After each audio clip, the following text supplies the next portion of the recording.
ప్రజలందరూ బాగుండాలి. Start journey with smile. Be happy. పట్టణంలోని మున్సిపాలిటీ కార్యాలయంలో మున్సిపల్ చైర్పర్సన్ నక్కా భానుప్రియ అధ్యక్షతన అజెండా సమావేశం జరిగింది. కౌన్సిలర్లు పలు రకాలైన సమస్యలను చైర్పర్సన్ నక్కా భానుప్రియ దృష్టికి తీసుకొచ్చారు. కౌన్సిలర్లు తెలియజేసిన సమస్యలను అధికారుల దృష్టికి చైర్పర్సన్ నక్కా భానుప్రియ తీసుకువెళ్లి త్వరితగతిన సమస్యలను పరిష్కరించాలన్నారు. ఈరోజు సాధారణ సమావేశంలో కౌన్సిలర్స్ అందరూ కూడా తమ తమ వార్డ్ సమస్యలను తెలియజేయడం జరిగింది. ముఖ్యంగా శానిటరీ డిపార్ట్మెంట్ నుంచి అయితే కానీ కొందరు శానిటరీ వర్కర్స్ రిటైర్ అయ్యి ఉన్నారు. వాటిని మళ్ళీ రిక్రూట్ చేసుకోవడానికి ప్రభుత్వం ఎటువంటి చర్య తీసుకోలేదు. దానికి సంబంధించిన వివరాలను అడిగి తెలుసుకోవడం జరిగింది. అదేవిధంగా ఎక్కడైతే డ్రైన్స్ అవసరం, ఎక్కడైతే ఎలక్ట్రిక్ లైట్స్ పోయి ఉన్నాయో ఈ వర్షాలకు కానీ ఇది వరకు వేస్తున్న లైట్స్ అన్నీ కూడా ఇప్పుడు డ్యామేజ్ అయి ఉన్నాయి. వాటికి సంబంధించి కూడా దానికి ఒక అంశాన్ని పెట్టుకొని దానికి ఒక అంశాన్ని ఆమోదించడం కూడా జరిగింది. 4.5 లక్షల అమౌంట్ని మంజూరు చేసి దానికి సంబంధించిన వర్క్ కూడా ఇకపై జరుగుతుంది. అలాగే ఇంకా రకరకాల వార్డ్స్లో సంబంధించిన ఇంకా అన్ని వర్క్స్, వాటర్ వర్క్స్కి అవన్నీ కూడా చెప్పడం జరిగింది. అలాగే వైఎస్ఆర్ ప్రభుత్వం ఉన్నప్పుడు అమృత్ 2.0 అనేది ఒక 110 కోట్లకు సంబంధించిన ఫండ్ని ఇప్పుడు ఆపేసి ఉన్నారు. దానికి సంబంధించి ప్రోగ్రెస్ ఏంటి అని తెలుసుకోవడం కూడా జరిగింది.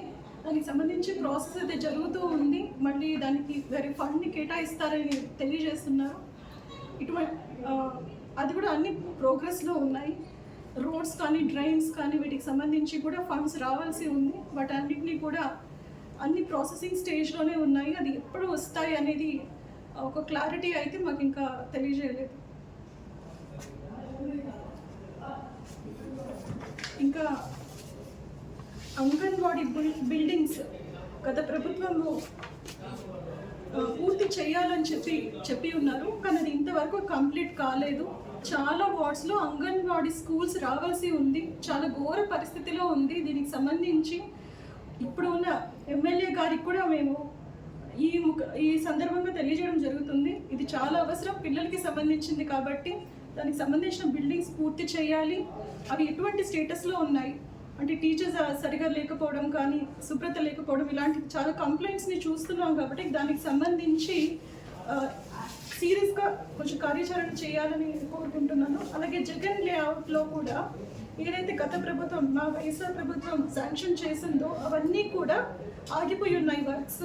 కొత్తగా ఎటువంటి ఇంకా అంటే ప్రజల నుంచి రిక్వెస్ట్ వస్తుంది మాకు ఇల్లు కావాలి అని, కానీ దాన్ని ఏదో ప్రాసెసింగ్ అయితే జరగలేదు. దానికి సంబంధించి కూడా జరపాలి. దానికి సంబంధించి మళ్ళీ ఒక ఎంక్వైరీ జరగాలని కోరుకుంటున్నాను.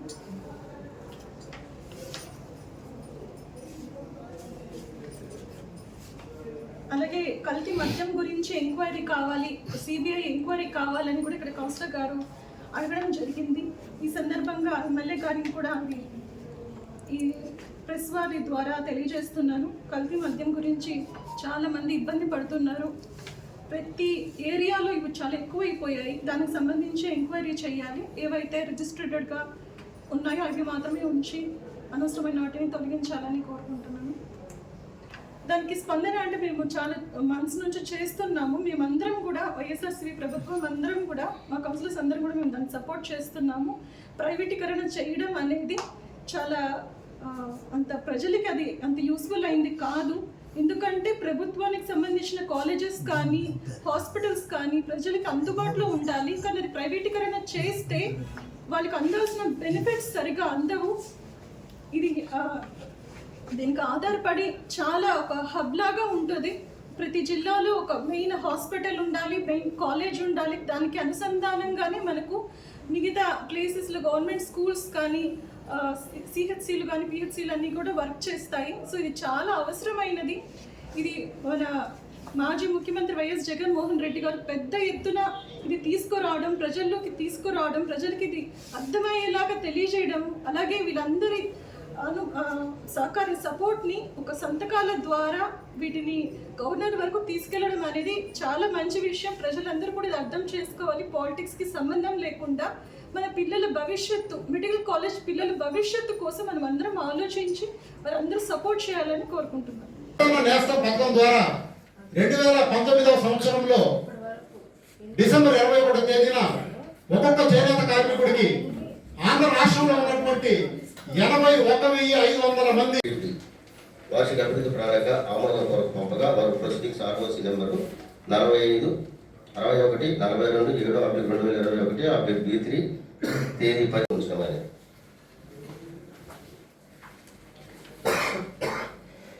ఉన్నందున కార్యాలయం నందు 14 మంది రెగ్యులర్ పబ్లిక్ హెల్త్ వర్కర్స్ మరియు ఆప్కాస్ పిహెచ్ వర్కర్లు 81 మంది మొత్తం 95 మందితో 25 వార్డుల్లో మెయిన్ రోడ్డు శానిటేషన్ నిర్వహించడానికి కష్టతరంగా ఉన్నది. మరియు వెహికల్ లోడర్స్ తక్కువగా ఉన్నందున శానిటేషన్ తీసుకోండి సమాచారం రోడ్డు తీసుకున్నాం ఆర్ఎంబీ దగ్గర మున్సిపాలిటీ కిట్ తీసుకున్నాం ఆర్ఎంబీ కిట్ వ్యాప్ రోడ్ కంప్లీట్ తీసుకున్నాం ఇవన్నీ కూడా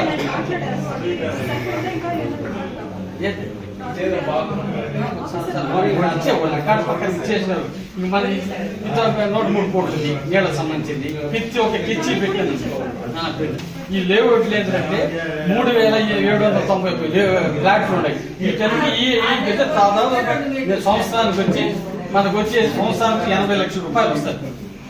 ఫ్లాట్ నెంబర్తో కూడా ఎన్ని లేఅవుట్లు అన్ని టోటల్ పెట్టారు. టోటల్ లెక్కేసి ఎన్ని లేఅవుట్లు ఇక్కడ టోటల్ ఫ్లాట్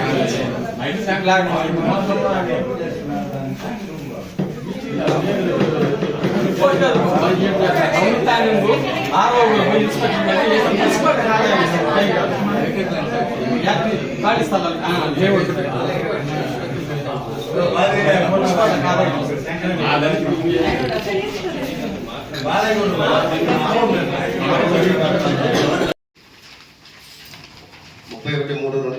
వరకు వినియోగించుటకు గాను శ్రీతి చైర్పర్సన్ వెంకటగిరి ప్రభా సంఘం వారు జారీ చేసిన ముందస్తు అనుమతిని రాటిఫై చేయడంతో ఆమోద నిమిత్తం కౌన్సిల్ వారి ముందు ఉంచడమైనది.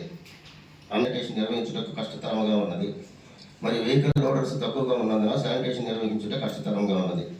నాటికి ముగించున్నందున 20 మంది అదనపు పారిశుద్ధ్య కార్మికుల కాల పరిమితిని తేదీ 1/10/2025 నుండి 30 గౌరవ వైస్ చైర్మన్లకు, గౌరవ కౌన్సిలర్లకు మరియు మున్సిపల్ మేనేజర్ గారికి, మున్సిపల్ స్టాఫ్ ప్రతి ఒక్కరికి కూడా నమస్కారం తెలియజేస్తూ మరియు మీడియా వారికి కూడా నమస్కారం తెలియజేస్తూ ఈ సమావేశాన్ని ఇప్పుడు ప్రారంభించబోతున్నాం. అజెండాలోని అంశాలన్నీ చదివిన తర్వాత ఏదైనా అభ్యంతరం ఉంటే నోట్ చేసుకోండి, తర్వాత తెలియజేయండి. ప్రతి ఒక్కరు కూడా మాట్లాడే అవకాశం ఉంటుంది కాబట్టి మీరు ఏది అభ్యంతరం ఉందో అది మీరు నోట్ చేసుకొని తెలియజేయచ్చు. వెంకటగిరి మున్సిపల్ కౌన్సిల్ వారి సాధారణ సమావేశం. ఈనాటి సమావేశం నందలి అజెండా అంశంలో అంశం నెంబర్ 1 నేషనల్ గ్రీన్ ట్రిబ్యునల్ వారి ఆదేశం మేరకు శ్రీ సంచాలక పరిపాలన శాఖ గుంటూరు వారి ఉత్తర్వుల మేరకు తేదీ 1/8/2022 నుండి ప్రతి పురపాలక సంఘంలో తడి చెత్తను మరియు పొడి చెత్తను వేరు చేసి కంపోస్ట్ యార్డుకు తరలించుటకు మరియు తడి చెత్తను ఇండ్రో కంపోస్ట్ వారికి ఇచ్చుటకు అత్యవసరంగా పనులు చేయవలసినదిగా ఆదేశాలు జారీ చేస్తున్నారు. కార్యాలయ సొంత వాహనాలకు మరమ్మతులు జరుగుతున్నవి. దాదాపు 15 సంవత్సరాల క్రితం కొనుగోలు చేసిన వాహనాలు కనుక కాలం చెల్లిపోయినవి తెలిపి ఉన్నారు. ఈ విషయంలో విడుదల కాబడిన మొత్తం ₹2,89,459 సంఘం వారు ముందస్తు అనుమతి మంజూరు చేయడమైనది. కావున శ్రీతి చైర్పర్సన్ వెంకటగిరి ప్రభా సంఘం వారు నెల్లూరు డిస్టిక్ వారికి పంపగా టీఎస్ నెంబర్ 54/2026 తేదీ 1/10/2020 ద్వారా సాంకేతిక అనుమతి ఇచ్చేవారు. తదన అనుమతిని పురస్కరించుకొని టెండర్లు పిలుచుటకు కౌన్సిల్ వారి అనుమతికి లోబడి తేదీన శ్రీతి చైర్పర్సన్ వెంకటగిరి వారి ముందస్తు ఎండి అవేజ్ బే నెల్లూరు కాంట్రాక్టు టెండర్ శాతం 3.75% తక్కువ.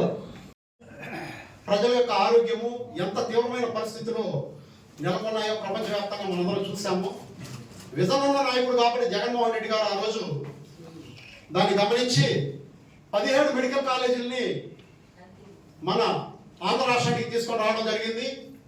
గతంలో ఏ ముఖ్యమంత్రి కూడా ఈ విధంగా తీసుకొచ్చినటువంటి దాఖలాలు లేవు. ఎందుకంటే మనకి కేవలము 13 జిల్లాలుగా ఉన్న మన ఆంధ్ర రాష్ట్రాన్ని ప్రతి పార్లమెంటు నియోజకవర్గానికి ఒక జిల్లాగా తయారు చేసి ఎందుకు చేశాడంటే కేవలం ఈ మెడికల్ కాలేజీల వల్లే ఆయన త్వరగా జిల్లాలను కూడా ఎక్కువగా చేసి ప్రతి జిల్లాకి కూడా ఒక మెడికల్ కాలేజీ ఉండాలని ఒక మంచి ఉద్దేశంతో, ఎందుకంటే పేదవాళ్ళకి వైద్యం అందాలనంటే ప్రభుత్వ మెడికల్ కాలేజీలు అంటే చాలా అవసరము.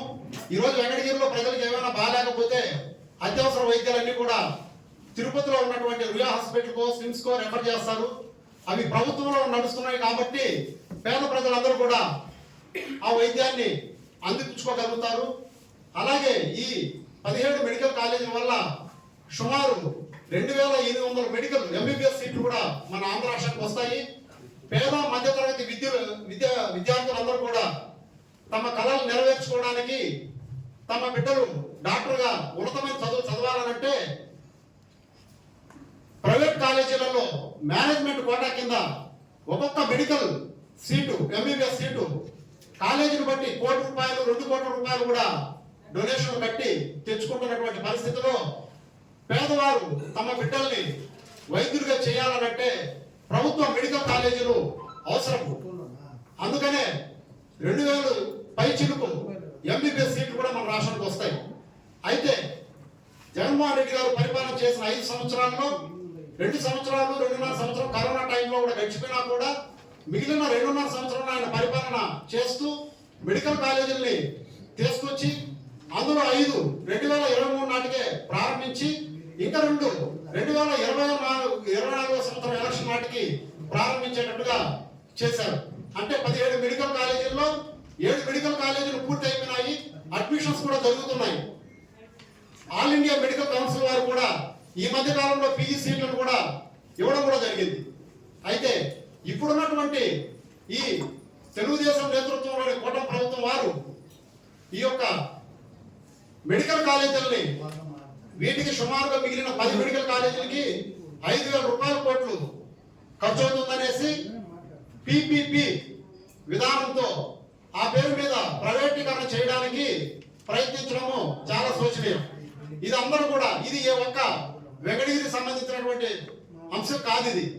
ఎందుకనంటే ఒక గవర్నమెంట్ మెడికల్ కాలేజీ ఉంటే ప్రజలకి వైద్యం ఎంత గొప్పగా అందుతుందో 2 మాటల్లో చెప్తారు మీకు. తెలియచెప్పడం కూడా మన బాధ్యత. ఎందుకనంటే ఒక వ్యక్తికి ఆరోగ్యం బాగలేనప్పుడు ఒక హాస్పిటల్కి ఒక టెస్ట్ కోసం పోతే ₹1,000 వసూలు చేస్తారు ప్రైవేట్ లో.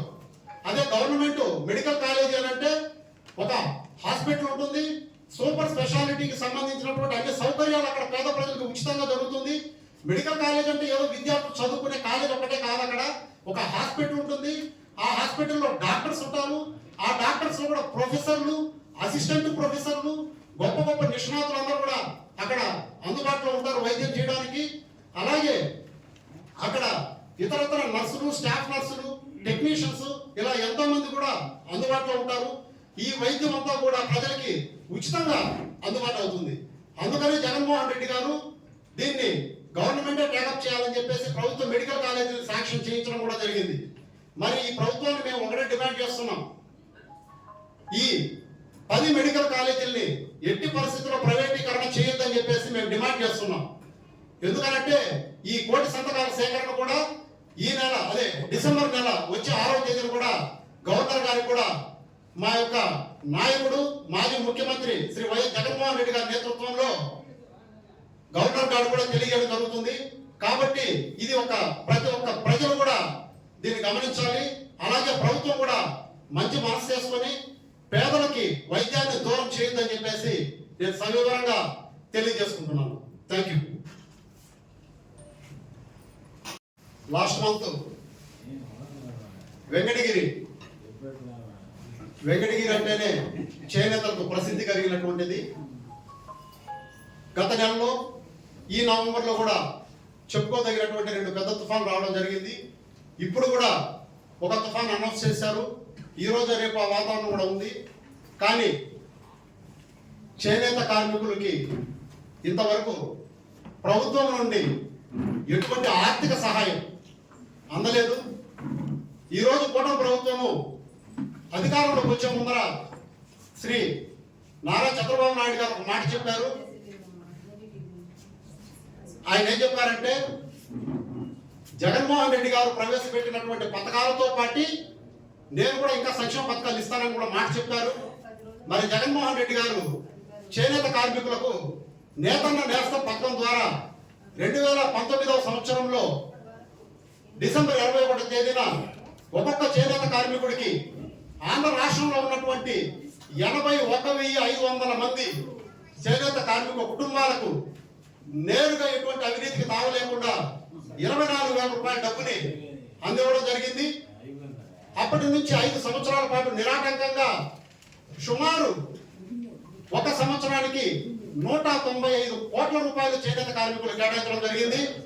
అలాగే 5 సంవత్సరాలలో 975 కోట్ల రూపాయలు చేనేత కార్మికులకి ఎటువంటి అవినీతికి తావు లేకుండా, ఏ సొసైటీల పేర్లు చెప్పుకోకుండా డైరెక్ట్ గా చేనేత కార్మికుడికి లబ్ధి కలిగించారు. మరి ఈరోజు ఈ ప్రభుత్వం వచ్చి 1.5 సంవత్సరం అయినా కూడా ఇంతవరకు చేనేత కార్మికులకి ఆర్థిక సహాయం అందివల. వర్షాలు పడినా పడకపోయినా ప్రతి సంవత్సరం జగన్మోహన్ రెడ్డి గారు ఇచ్చేవారు. మరి ఈ కూటమి ప్రభుత్వము ఇంతవరకు ఇవ్వాల.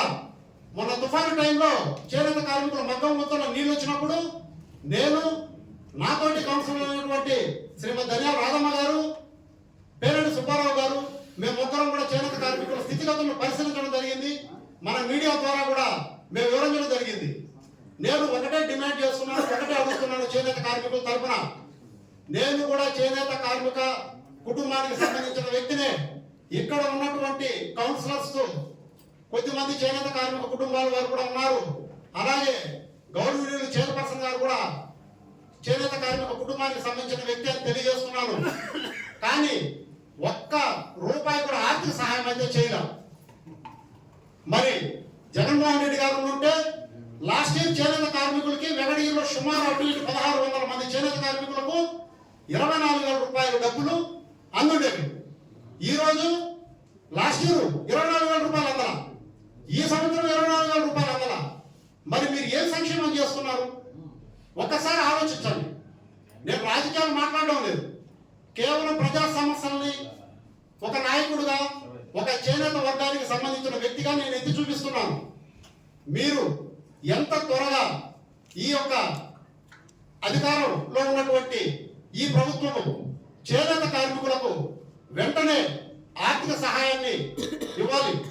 మరి జగన్మోహన్ రెడ్డి గారు ఉన్నప్పుడు లాస్ట్ ఇయర్ 24,000 రూపాయలు, ఈ సంవత్సరము ఆగస్టు 7వ తేదీకి 24,000 రూపాయలు, అంటే 48,000 రూపాయలు చేనేత కార్మిక కుటుంబాలకి ఇచ్చుండేవాళ్ళు. మరి 48,000 రూపాయలు రాలేదు కదా ఇప్పటి వరకు కూడా. కాబట్టి గత సంవత్సరం ఈ సంవత్సరం కలిపి 50,000 రూపాయలు ఇవ్వాలని చెప్పేసి ఈ యొక్క కౌన్సిల్ వేదికగా నేను తెలియజేస్తున్నాను. ప్రభుత్వ పెద్దలు కూడా దయవుంచి చేనేత కార్మికుల యొక్క స్థితిగతులు ఆలోచన చేసి ఏదో చిన్న చిన్న కార్యక్రమాలు, కట్టుతుడుపు కార్యక్రమాలు కాకుండా వాళ్ళని ఆర్థికంగా అన్ని రకాలుగా ఆదుకోవాలని చెప్పేసి నేను కోరుకుంటున్నాను. Thank you.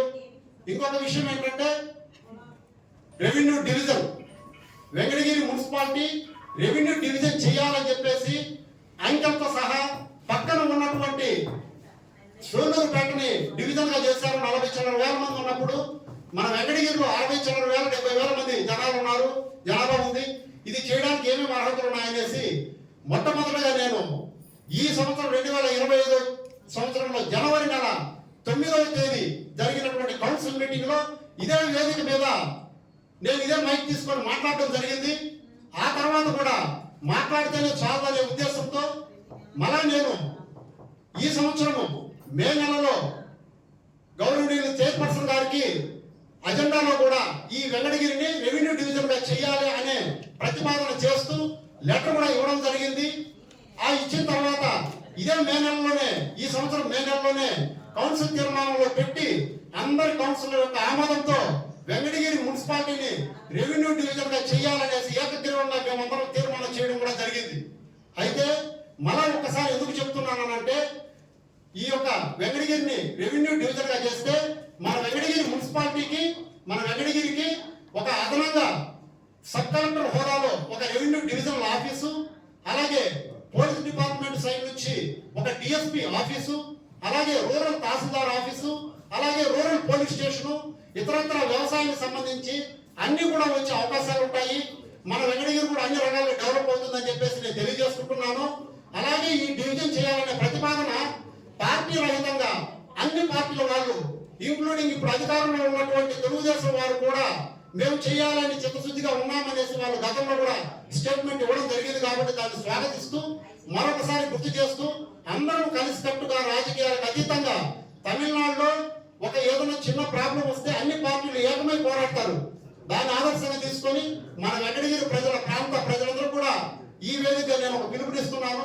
మన వెంకటగిరి ప్రాంతాన్ని, మన వెంకటగిరి పట్టణాన్ని రెవెన్యూ డివిజన్ గా చేయాలని చెప్పేసి మరొకసారి కూడా నేను తెలియజేస్తున్నాను. కౌన్సిల్ యొక్క ఆమోదం కూడా పొందినందుకు మన కౌన్సిల్ సభ్యులకు కూడా నేను థ్యాంక్స్ చెప్తున్నాను. Thank you very much.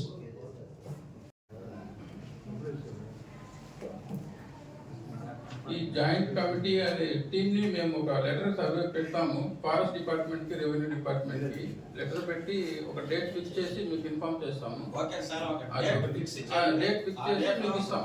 Subrahmanyam గారిని పంపించండి, సర్వేయర్ గారిని, లోకల్ గా మా సచివాలయంలో ఉన్న సర్వేయర్ గారిని, మండల సర్వేయర్ గారిని, పోతే ఫారెస్ట్ సర్వేయర్ తో నేను అప్రోచ్ అయ్యి ఉన్నాను ఆల్రెడీ. వాళ్ళని కూడా కోఆర్డినేట్ చేసుకొని మేము మీకు డేట్ ఇన్ఫార్మ్ చేస్తాము. ఇంకోటి కన్స్ట్రక్షన్ ఆఫ్ ట్రైన్ అన్నారు, అదొకటి ప్రపోజల్ చూస్తాము.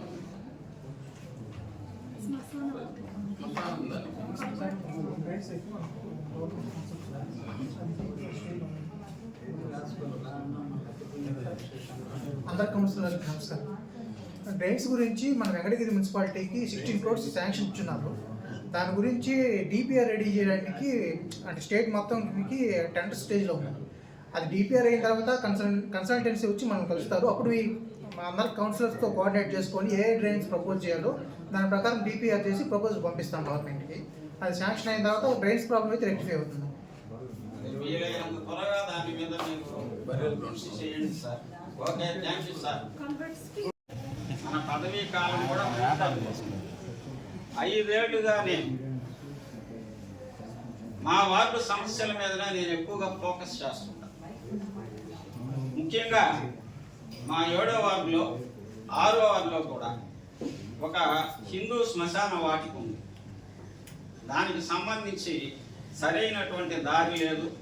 ఒక కల్వర్ట్ నిర్మాణం కనుక చేస్తే హిందూ శ్మశాన వాటికతో పాటు అదేవిధంగా ముస్లిం శ్మశాన వాటికకు కూడా సౌకర్యంగా ఉంటుందని ఈ సందర్భంగా నేను తెలియజేస్తాను. గత 5 ఏళ్ల నుంచి ఇవే పాయింట్లో నేను మాట్లాడుతూనే ఉన్నాను, కానీ సరైనటువంటి పరిష్కారం మాత్రం దొరకలేదు. ఇక మొన్న ముస్లిం సోదరులు కొంతమంది వచ్చినారు. అక్కడ ఇరిగేషన్ డిపార్ట్మెంట్ వాళ్ళు కాలువ లోడేస్తున్నారు, కిందకి చెరువులోకి నీళ్లు వెళ్ళేదాన్ని. అందువల్ల ఏమవుతుందంటే శవాలను తీసుకొని వెళ్ళడానికి చాలా ఇబ్బందికరంగా ఉంది. ఆ ముస్లిం సోదరులందరూ కూడా వచ్చి జాయింట్ సర్వే చేయించి అక్కడ ఫారెస్ట్ డిపార్ట్మెంట్ వాళ్ళు ఆ ప్లేస్ మాది అంటున్నారు. నేను కూడా దానిలో ఇన్వాల్వ్ అయ్యి దాని ప్రయత్నం చేసినాను, కానీ ఆ సమస్య పరిష్కారం కాలేదు. కాబట్టి జాయింట్ సర్వే చేయాలా అని నేను కోరుకుంటున్నా. మన మున్సిపాలిటీ నుంచి సర్వేయరు, అదేవిధంగా మండల సర్వేయరు, అదేవిధంగా ఫారెస్ట్ సర్వేయరు, మొత్తం 3 సర్వేయర్లు కలిసి ఎవరిది ఏ ప్లేస్ ఎక్కడ ఉందా అనేది కానీ తేల్చితే మిగిలిన పనులన్నీ సజావుగా జరుగుతాయని ఈ సందర్భంగా తెలియజేస్తున్నాను. రెండోది, రైల్వే స్టేషన్ నుంచి అంటే గోడపారం టర్నింగ్ నుంచి క్రాస్ రోడ్డు వరకు డ్రైనేజ్ కెనాల్ కావాలని డిమాండ్ పెడతానే ఉన్నా, కానీ అది కూడా సక్సెస్ఫుల్గా జరగాలి. ఎందుకంటే అది కనుక ఏర్పాటు చేయగలిగితే పాళ్లపారంలో డ్రైనేజ్ వాటర్ నిలవ ఉండదు. పాపం వర్షాకాలం వచ్చిందంటే అక్కడ ఇళ్లల్లో అంతా కూడా నీళ్లు బ్లాక్ అయిపోయి చాలా ఇబ్బంది పడుతున్నారు. నేను కళ్ళారా చూశాను పరిస్థితి. నేను కౌన్సిలర్ కాకముందే అక్కడ డ్రైనేజీ నా సొంత నిధులతో రిపేర్ చేయించింది. అది తాత్కాలికమే కానీ పర్మనెంట్ కాదు. నేను కౌన్సిలర్ అయిన తర్వాత ఏదో చేద్దామని చెప్పి ప్రయత్నం చేసినాను, కానీ అది కూడా సఫలీకృతం కాలేదు. కాబట్టి ఆ విషయం కూడా మీరు పరిశీలించి పరిష్కరిస్తారని ఈ సందర్భంగా కోరుకుంటూ ఉన్నా. అదే కాదు, మా వార్డులో ఒక ట్రైబల్ వెల్ఫేర్ స్కూల్ ఉంది. ఆ స్కూల్కి 2 ఎకరాలు బ్యాక్ సైడ్ పిల్లలు ఆడుకునేదానికి ప్లే గ్రౌండ్కి ప్రయత్నం చేశాను. నేను మన ఎమ్మెల్యే గారికి కూడా ఒక లెటర్ ఇవ్వడం జరిగింది, వారితో డిస్కస్ చేయడం జరిగింది. అది కూడా వాళ్ళు ఫారెస్ట్ వాళ్ళు మాది ఉన్నది అని చెప్పేసి పెండింగ్ పెట్టారు. కాబట్టి దాన్ని కూడా జాయింట్ సర్వే చేసి ఆ ట్రైబల్ వెల్ఫేర్ స్కూల్కి అట్లీస్ట్ వాళ్ళు 2 ఎకరాలు అడిగారు, మనం 1 ఎకరాన్నా కూడా మనం కనుక వాళ్ళకి ఇవ్వగలిగితే పిల్లలు ఆడుకునేదానికి అవకాశం ఉంటుందని ఈ సందర్భంగా తెలియజేస్తున్నాను. కాబట్టి ఇది కూడా మీరు పరిశీలన చేయాలని కోరుకుంటున్నాను. అంతేకాదు మొన్న కొండూరు వెంకట సుబ్బరాజు అనే అతను 7వ వార్డులో ఒక ఇల్లు వేసుకొని ఉన్నాడు. అది గవర్నమెంట్ ప్లేస్ అని చెప్పి దాన్ని రిమూవ్ చేసినారు. అప్పటి వరకు ఆయన ట్యాక్స్ కడతానే ఉన్నాడు. సరే, మళ్ళీ కొద్ది రోజులు ఆపేశారు. ఇల్లు రిమూవ్ చేసిన తర్వాత ట్యాక్స్ కట్టడం ఆపేశారు. తర్వాత మళ్ళీ ఏం చేశారంటే ట్యాక్స్ కట్టాలని మన మున్సిపాలిటీ వాళ్ళు ఒక నోటీస్ ఇచ్చారు. దాన్ని కూడా కట్టేశారు. కానీ కౌన్సిల్ మీటింగ్లో పెట్టి దాన్ని పర్స్యూ చేసిన తర్వాతే మిగిలిన రోజులకి జరిగే కాలానికి ట్యాక్స్ పడదు అని చెప్పి చెప్పినారంట. ఈ విషయం కూడా పరిశీలన చేయండి సార్. మీరు దాన్ని కొంచెం చూడండి. కొండూరు వెంకట సుబ్బారావు. అంతేకాకుండా మా వార్డు విసిరేసినట్టుగా ఉంటుంది. 2 ఏరియాలు మా పాలఫారం ఒకటి, క్రాస్ రోడ్ ఒకటి. 2 స్వీపర్సే ఉన్నారు అక్కడ. ఆ 2 స్వీపర్స్ వల్ల కావడం క్రాస్ రోడ్డు దగ్గర కుళ్ళినటువంటి ఈ కూరగాయలు రోడ్డు మీద విసిరేస్తున్నారు. అవి చిమ్మేదానికి వాళ్ళకి వీలు కావడం వల్ల ఇంకా వార్డు అంతా మాత్రం వాళ్ళు ఎక్కడ స్వీప్ చేస్తారు చెప్పండి. కాబట్టి అందులో ఒక అతను రిటైర్ అయిపోయారు. ఆ రిటైర్మెంట్ ప్లేస్లో ఈశ్వరయ్య అని అతను రిటైర్ అయిపోయారు. ఇప్పుడు ఉండేది ఒక్కరే. ఆయన ప్లేస్లో మళ్ళీ ఇంకొక స్పీకర్ని అలాట్ చేయాలని వాళ్ళ కుటుంబ సభ్యులే ఇంట్రెస్ట్గా ఉన్నారు, మేము చేసుకుంటాం సార్ అని. ఆ విషయం రామారావు గారికి చెప్పాను, కమిషనర్ గారి దృష్టికి కూడా తీసుకొచ్చాను. కాబట్టి ఆ విషయాన్ని కూడా మీరు పరిశీలించాలని కోరుకుంటూ ఈ అవకాశం ఇచ్చినటువంటి అందరికీ ధన్యవాదాలు తెలియజేస్తున్నాను. ఇంకొక విషయం స్ట్రీట్ లైట్లు మా వార్డులో చాలా వీక్గా ఉన్నాయి. అసలు లేవు. కనెక్షన్లు ఊడిపోయినాయో అసలు కాలిపోయినాయో తెలియలేదు. నేను అశోక్ గారికి చెప్పడం జరిగింది. 2-3 సందర్భాల్లో అశోక్ గారికి చెప్పడం జరిగింది. దీన్ని కూడా మీరు పర్స్యూ చేయాలని కోరుకుంటూ సెలవు తీసుకుంటున్నాను. Thank you.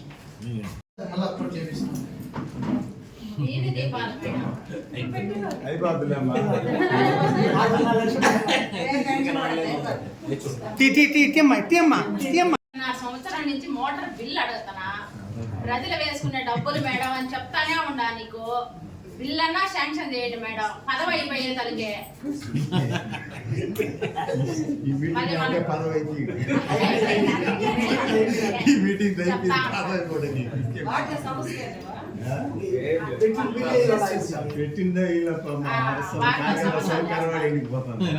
వాటర్ క్యాను అమర్లింగయ్య 60 సంవత్సరాలని తీసేస్తున్నారు మేడం. ఆయన ఒక 2 సంవత్సరాలు ఆయన్నే కంటిన్యూ చేయాలని నేను 2 సంవత్సరాలు కూడా ఆటోమేటిక్ గా ఆఫ్కోర్స్ నేమ్ డిలీట్ అయిపోయింది. సాలరీ పడదు. అది మన చేతులు లేదు. State policy. ఆయన్నే చేయమని ఆయన తరఫున స్టేట్ పాలసీ అది. అంటే ఆయన బాగా చేస్తాడని ఎవరైనా వస్తే చేయరు కదా వాటిలో. అందుకని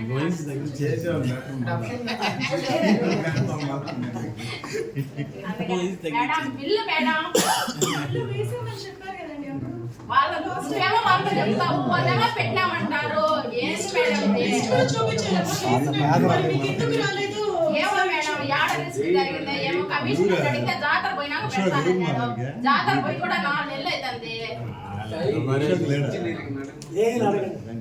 అశోక్ సార్ అడిగితే పెడతానన్నాడు. కమిషనర్ అడిగితే జాతర పోయినాక పెడతానన్నా.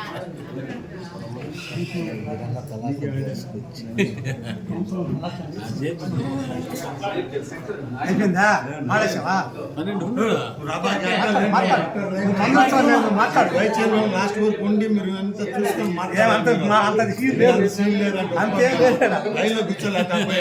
అంటే మాకు సంబంధం లేదు అది వర్షం ప్రకారం రావాలా కౌన్సిల్ కలమేలుకొని మా పాలకము రద్దు అవుతున్నది మీటింగ్ పెట్టిన కమిషనర్ గారు కలవగా కమిషనర్ వెంటనే స్పందించి ఆయన మీటింగ్ ఏర్పాటు చేయడం కాబట్టి నేను ప్రత్యేకించి కమిషనర్ గారికి మరీ ప్రత్యేక ధన్యవాదాలు అన్న తప్పని తెలుపుకుంటున్నాను. కమిషనర్ అంటే ఎవరైనా రసీట్లో ఉన్నా ఆయన కూడా కమిషనర్ కాబట్టి కమిషనర్గా మనం చెప్పాలి. వ్యక్తులు చెప్పకూడదు, వ్యక్తుల పేరు చెప్పకూడదు, కమిషనర్గా మనం చెప్పాలా. కాబట్టి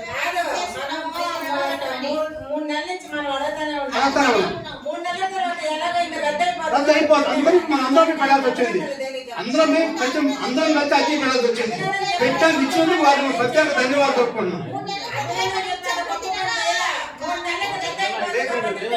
అవును అవును సరే సరే చేద్దాం. అవును అభివృద్ధి తెలియజేయాల్సిందే. అలా కట్టుకుంటే ఏం చేస్తాము? దాని గురించి తెలియండి. ఇప్పుడు ఈరోజు వాటర్ సమస్యల్ని చెప్పుకోని పరిస్థితి వచ్చింది.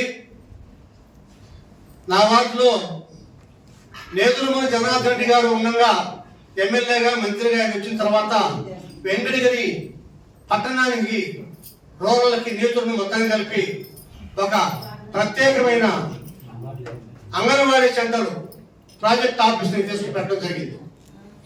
ఆ రోజు ఆయన పెట్టిన దానివల్ల ఈరోజు 500 మంది ఉపాధ్యాయులు లభించింది. ఈరోజు 500 మంది అంటే అంగన్వాడీ టీచర్లు, ఆయాలు మొత్తం కలిసి 500 మంది, స్టాఫ్ 15 మంది అక్కడ సుమారుగా వీళ్ళందరికీ భవిష్యత్తు ఇచ్చింది. అయితే ఆ రోజు అంగన్వాడీ సేవలు జరుపుతారు కానీ కొన్ని దగ్గరలో సొంత బిల్డింగులు లేవు, వార్డులో ఉండవు. నా వార్డులో 4 అంగన్వాడీ సెంటర్లు ఉన్నాయి. 4 అంగన్వాడీ సెంటర్లు గాను ఒక్కరు కూడా సొంత బిల్డింగ్ లేదు, అన్ని బాడుగులవి. సైట్ 2 నా వార్డులో ఎస్టీ కాలనీ, ఏపీటీఎఫ్ కాలనీలో 2 శాంక్షన్ అయినాయి. 2 శాంక్షన్ అయిన తర్వాత నాకు సైట్ చూపించండి, మేము బిల్డింగ్ నడిస్తామన్నారు. ఆ వెంటనే నేను రెవెన్యూ చూపించి సైట్ చూపించాను. సైట్ చూపిస్తే కూడా బిల్డింగ్ కూడా కట్టలేదు. పిల్లలు వర్షం వస్తే తలస్తా చాలా ఇబ్బంది పడుతున్నారు.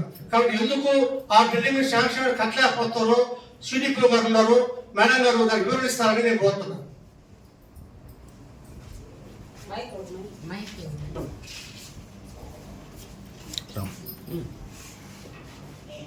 నమస్తే సార్. అప్పుడు ఫస్ట్ మనకు బిల్డింగ్స్ శాంక్షన్ అయినాయి టౌన్లో అన్ని సెంటర్స్కి, కానీ నాబార్డ్ వచ్చేసి మున్సిపాలిటీకి రాదు అనేటప్పటికి మనం తీసుకున్నటువంటి సైట్స్ కూడా కొన్ని హ్యాండ్ ఓవర్ చేసుకున్నాము. కొన్నింటికి అయితే శాంక్షన్ వచ్చింది, నాబార్డ్ నిధులతో అది రాదు కాబట్టి అది క్యాన్సిల్ అయింది. మళ్ళా ఇప్పటి వరకు కొత్త బిల్డింగ్స్ టౌన్కి ఏమీ రాలేదు సార్. వచ్చిన వెంటనే మీ వాటికే ఫస్ట్ ప్రిఫరెన్స్ ఇచ్చి పెట్టిస్తామని చెప్పేసి మిమ్మల్ని అందరినీ సభాముఖంగా తెలియపరుస్తున్నాం సార్. మీరు ఎవరైనా నాబార్డ్ నిధులే కాకుండా స్టేట్ గవర్నమెంట్ కూడా మీరు రికమెండ్ చేసి ఈ విధంగా మీ ప్రాజెక్ట్ పరిధిలో ఎన్నైతే ఉన్నాయో అన్నిటి కూడా అంగన్వాడీ బిల్డింగ్లు కట్టించాలని నేను మీ డిపార్ట్మెంట్ కి, మున్సిపాలిటీ వారికి, రెవెన్యూ అందరూ కూడా నేను విజ్ఞప్తి చేస్తున్నాను. అదేవిధంగా వెంకటగిరి నియోజకవర్గంలో నేదురుమూరి రాజలక్ష్మి మంత్రిగా ఉండగా, ఎమ్మెల్యేగా ఉండగా 10వ వార్డులో కోడం పక్కన బేల్దారులకి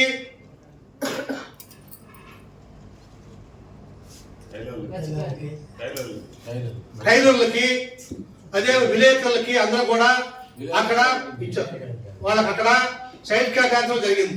ఆ సైట్ ని వాళ్ళ ఇల్లు కట్టలేదని జగన్మోహన్ రెడ్డి గారు హయాంలో జగన్ లేఅవుట్ కొరకయ్యి అవి రద్దు చేస్తామన్నారు. రద్దు చేసేటప్పుడు వాళ్ళందరూ వచ్చి అడిగారు. వాళ్ళు అడిగిన తర్వాత మాకు రాజలక్ష్మి గాంధీ గారి పట్టాలు మాకు ఉంటాయి, మేము ఇల్లు కట్టుకోలేకపోయినా ఉంటే మాకు అక్కడ వసతులు సరిగా మేము కట్టలేకపోయినా ఉన్నారు. అప్పుడు వచ్చిన గవర్నమెంట్ వాళ్ళు ఏం చెప్పారంటే, మీకు పట్టాలు ఇచ్చిన వారికి మీ చూడకి అన్యాయం చేయము, మీకు న్యాయం చేస్తాము, మీకు బేరుదారులకి టైలర్లకి మీకు ఇస్తామని చెప్పని వాళ్ళ సైట్ కేటాయించారు. వాళ్ళ సైట్ కేటాయించిన తర్వాత మన మున్సిపాలిటీలోనే ఇక్కడ మన ప్రాంగణంలోనే వాళ్ళు కూడా పట్టాలు మంజూరు చేస్తామని చెప్పని వాళ్ళు కూడా టోకన్ నెంబర్ కూడా ఇచ్చి లాటరీ తీసినారు. ఆ లాటరీ వస్తే కూడా ఈ రోజు వరకు వాళ్ళకి ఆ ప్లాట్ చూపించలేదు. కాబట్టి రెవెన్యూ వాళ్ళకి కానీ మున్సిపల్ అందరూ కూడా శ్రద్ధ తీసుకొని వాళ్ళకి వెంటనే ఆ స్థలాలు పట్టాలు ఇచ్చి ఆ స్థలాలను చూపించాలని విజ్ఞప్తి చేస్తున్నాం. అదేవిధంగా మన వార్డులో మన మున్సిపాలిటీలో ఆ జగన్ లేఅవుట్ ముందు విలేకరులు కూడా ఇస్తామని చెప్పారు. వాళ్ళు కూడా ఇస్తే బాగుంటుందని నేను తెలియజేసుకుంటున్నాను. అదేవిధంగా నా వార్డులో 5 శ్మశానాలు ఉన్నాయి. 5 శ్మశానాలకి నా పీరుడంతా కూడా చెప్తానే ఉన్నాను. కనీసం సంవత్సరం దాకా మోసుకోకుండా పోతుంది. కాబట్టి ఎందుకని ఈ విధంగా అన్యాయం జరుగుతుందో అర్థం కావట్లేదు. సరే భగవంతుడు ఉన్నాడు, దాని గురించి కాదు. నా వార్డు చాలా పెద్ద ఏరియా, 5 గ్రామాలకు వచ్చి ఇద్దరిని వర్కర్లు ఇచ్చారు. చేపలు ఇద్దరు ఇస్తే ఆ ఒక్కరు కూడా ఒకరు రిటైర్ అయిపోయినాడు. ఇప్పుడు ఒకే ఒక లేడీ ఉన్నారు. ఒక్క లేడీ కోసము ఎన్ని ఏరియాలు ఉన్నాయో, ఎన్ని గ్రామాలు ఉన్నాయో పూర్తిగా శానిటేషన్ అనేది నా వద్ద పూర్తిగా ఉండబడింది. కాబట్టి మున్సిపాలిటీ వారు అధికారులు వెంటనే స్పందించి నా వార్డులో ఒక్కరు 5 సేవలు లేకపోతే నా వార్డు శానిటేషన్ లో చాలా గందరగోళమైన పరిస్థితి. కాబట్టి అదేవిధంగా నా వార్డులో ఎక్కడ కూడా సరే లైట్లు పూర్తిగా ఎలా లేదు. నీళ్ళ సప్లై సరిగా లేదు. నీళ్ళ సప్లై ఉంటే ఈ మీద కమిషనర్ గారికి అర్జీ తీసుకోగా కమిషనర్ తాత్కాలికంగా వాటర్ సప్లై జరుగుతుంది. అది తాత్కాలికంగా టెంపరీ పర్మనెంట్ ఏం కాదు. అదేవిధంగా వార్డులో కుక్కలు కోతులు గందరగోళం ఉన్నాయి. కాబట్టి వెంటనే నా వార్డు సమస్యలన్నీ పరిశీలించి నా వార్డుకి న్యాయం చేస్తారని నేను మనస్ఫూర్తిగా కోరుకుంటూ సెలవు తీసుకుంటాను.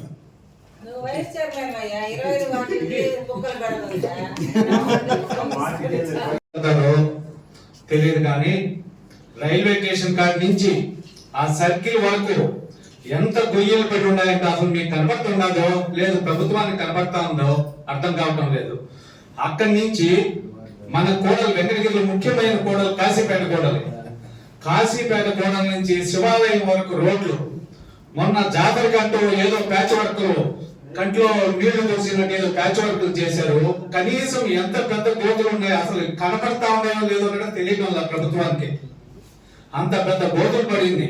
కనీసం ఆ రోడ్నైనా సరే పీటీ రోడ్ చేసి మన బొగ్గలమెట్ట వరకు కనీసం వేయాల్సింది. కనీసం జాతరలో ఊరికి అట్టేసరి ఈ వర్షాలకు మొత్తం కొట్టుకుపోయింది. అది పోతే మన ఓల్డ్ బ్రిడ్జి ఉంది. ఓల్డ్ బ్రిడ్జిలో కనీసం 1 అడుగు మైన గుంత పడిపోయి ఉండదు.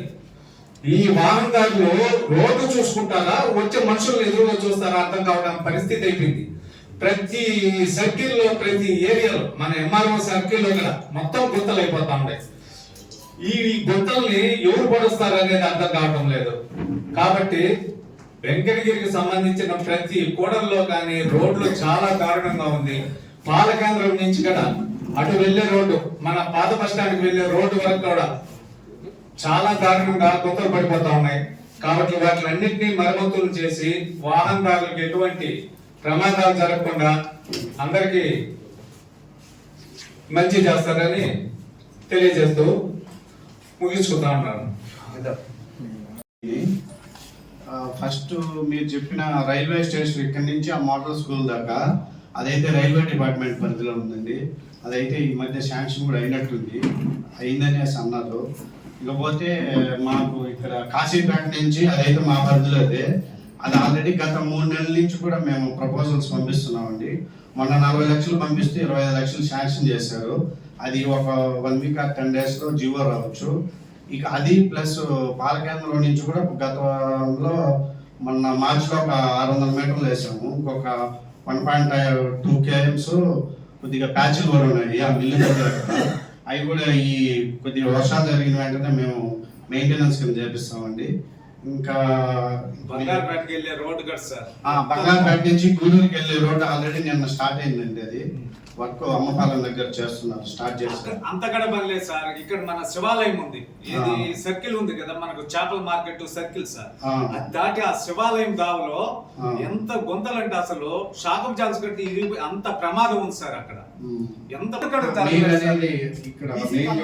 మెయిన్ రోడ్ లోనే సార్, మెయిన్ రోడ్ ఇప్పుడు 400 మీటర్లు ఉందండి, అది సిసి రోడ్ యువతల హాస్పిటల్ అది ఉంది కదా. అదే కానీ ఇప్పుడు అక్కడ నుంచి మనం కాంపాలానికి వెళ్ళే రోడ్డు కూడా ఉంది సార్, అక్కడ నుంచి ఆ రోడ్డు కూడా మొత్తం వాటర్ మొన్న ఫ్లడ్స్ లాగా అదే ఆ మధ్యలో అదే లాస్ట్ టైం కొద్దిగా డిప్ అది అక్కడ వాళ్ళు రైతులు ఏం చేశారంటే లోడేశారు, అంటే గత ప్రభుత్వం ఉన్నప్పుడు మేము చేసాము. ఎంత దారుణంగా ఉంది వర్షం పడ్డప్పుడు. అది ఇది మేము 3 నెలల నుంచి పెడుతున్నామండి, శాంక్షన్ అయింది అది 20 లక్షలతో.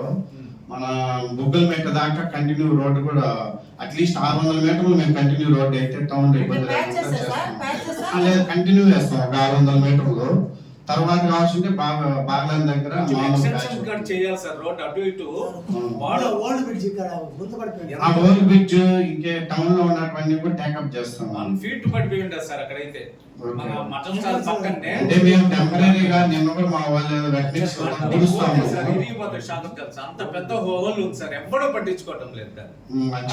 చాలా ఉన్నాయి సార్ ఊర్లో. అదే అది మీరు చెప్పింది కూడా మొన్న వేసాం వెట్ మిక్స్, కానీ అది వర్షాలు పడడం వల్ల లేసిపోతుంది. మేము పర్మనెంట్ గా అంటే ఈ వర్షాలు తగ్గిన తర్వాతనే చేయగలం. అదే ఏదైనా సరే ఏ చేసినా కానీ వర్క్ కొంచెం గట్టిగా శాశ్వతంగా చేస్తాం. ఇప్పుడు చేస్తాం, శివాలయంలో కూడా కంటిన్యూ. అది మన జాతరకి ప్యాచ్ వర్క్ చేశారు సార్ శివాలయంది, ఒక్క మొత్తం పోయింది సార్. అది యాక్చువల్ గా దానికి ఫండ్స్ కూడా లేవండి, మేమేంటంటే మా డిపార్ట్మెంట్ తరఫున మనకి ఎప్పుడో ఒకసారి అది మీరు కూడా ఆ రోజు మీ గుడి అక్కడ కూడా అప్రోచ్ చేయమంటే కూడా వేసాం కదా, అదంతా టెంపరీ చేసామండి. ఇప్పుడు పర్మనెంట్ గా చేస్తామండి. ఓకే. వాళ్ళకి ఓట్లు వేసినారు, మనకు ఓట్లు వేసినారు, అందరికీ ఓట్లు వేసింది, వాళ్ళకి ఏదో ఓట్లు 2 ఓట్లు ఇలా అందరికీ ఒక ఓటు వేసింది. శంకరన్న సమాధానం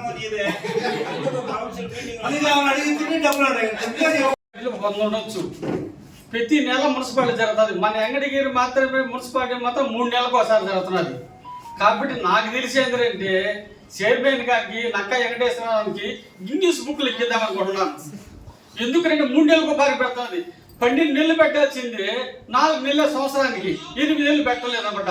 కాబట్టి ఈ విధంగా పెడుతున్నారు కాబట్టి వాళ్ళిద్దరిని గిన్నీస్ బుక్లు ఎక్కిస్తే బ్రహ్మాండం ఉంటుందని నా ఆలోచన. సరేనా? అదేవిధంగా ఇప్పుడు ఇంతకు ముందు గవర్నమెంట్ లో అమృత 2 అని పెట్టారనమాట. 92 కోట్లు 11 కోట్లు. అప్పుడు సెలక్షన్ అయింది, మున్సిపాలిటీ కూడా కౌన్సిల్ కూడా పాస్ అయిపోయింది. పాస్ అయితే సిఆర్ నెంబర్ కూడా 52. అదైంది 103 కోట్లు. ఆ టెండర్ బిల్ చేసి అన్ని బిల్ చేసిన తర్వాత లాస్ట్కి ఏంటంటే ఎలక్షన్ వచ్చింది. ఎలక్షన్ వాళ్ళు వచ్చిన తర్వాత నిలిపేసినారు. మళ్ళీ దాని మాట ఏం కొట్టలేదు అనమాట. వెంకటగిరిలో ఏడపెట్టిన పైపులను లీకేజ్ చెప్పి నానా ఇబ్బంది పడుతున్నారు. గవర్నమెంట్ వచ్చి రద్దు అయిపోయిన తర్వాత ఈ గవర్నమెంట్ వచ్చి 18 నెలలు అయింది, కనీసం ఇప్పుడు కూడా పట్టించుకోలేదు. ఏదో పేపర్ వేస్తారే కానీ ఒక్క పని పట్టించుకునే దాఖలాలే లేవు.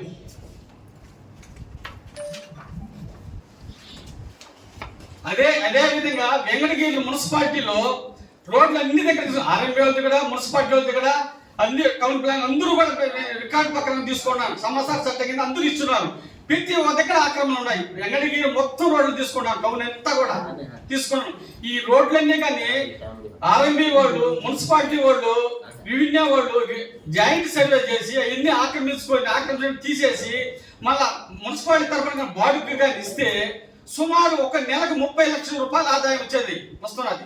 ఎందుకంటే కొంతమంది నాయకులు 10-20 కోట్లు ఆక్రమించుకొని వాళ్ళు బాడీ తీసుకుంటారు. ఆ బాడీకి ఊరికి రావాలి, మున్సిపాలిటీకి రావాలి. మున్సిపాలిటీ పలుకుబడితో ఉపయోగించుకొని వాళ్ళు ఆక్రమించుకొని చేస్తున్నారు. ఇవన్నీ గుర్తించి కూడా ఒకసారి చేస్తే మున్సిపాలిటీ బాగుపడుతుంది అనేది అందరూ కూడా చెప్తున్నారు. ఏది మాకు మనుషులు లేరు, మనుషులు లేరు అంటారు. మున్సిపాలిటీకి ఆదాయం వస్తే డెవలప్మెంట్ చేస్తారు. ఎవరేం చేయగలుగుతారు? డబ్బులు లేకపోతే ఎంతమంది పెట్టుకునే వాళ్ళు జీతాలు ఇవ్వబడలే, జీతాలు ఇవ్వాలి కదా.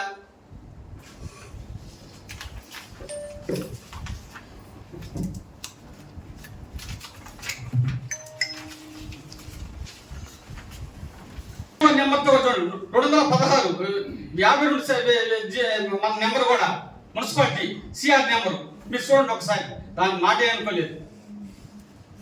దాన్ని ఏమైనా ప్రపోజల్ పెట్టుకోవాలి sir commission sir.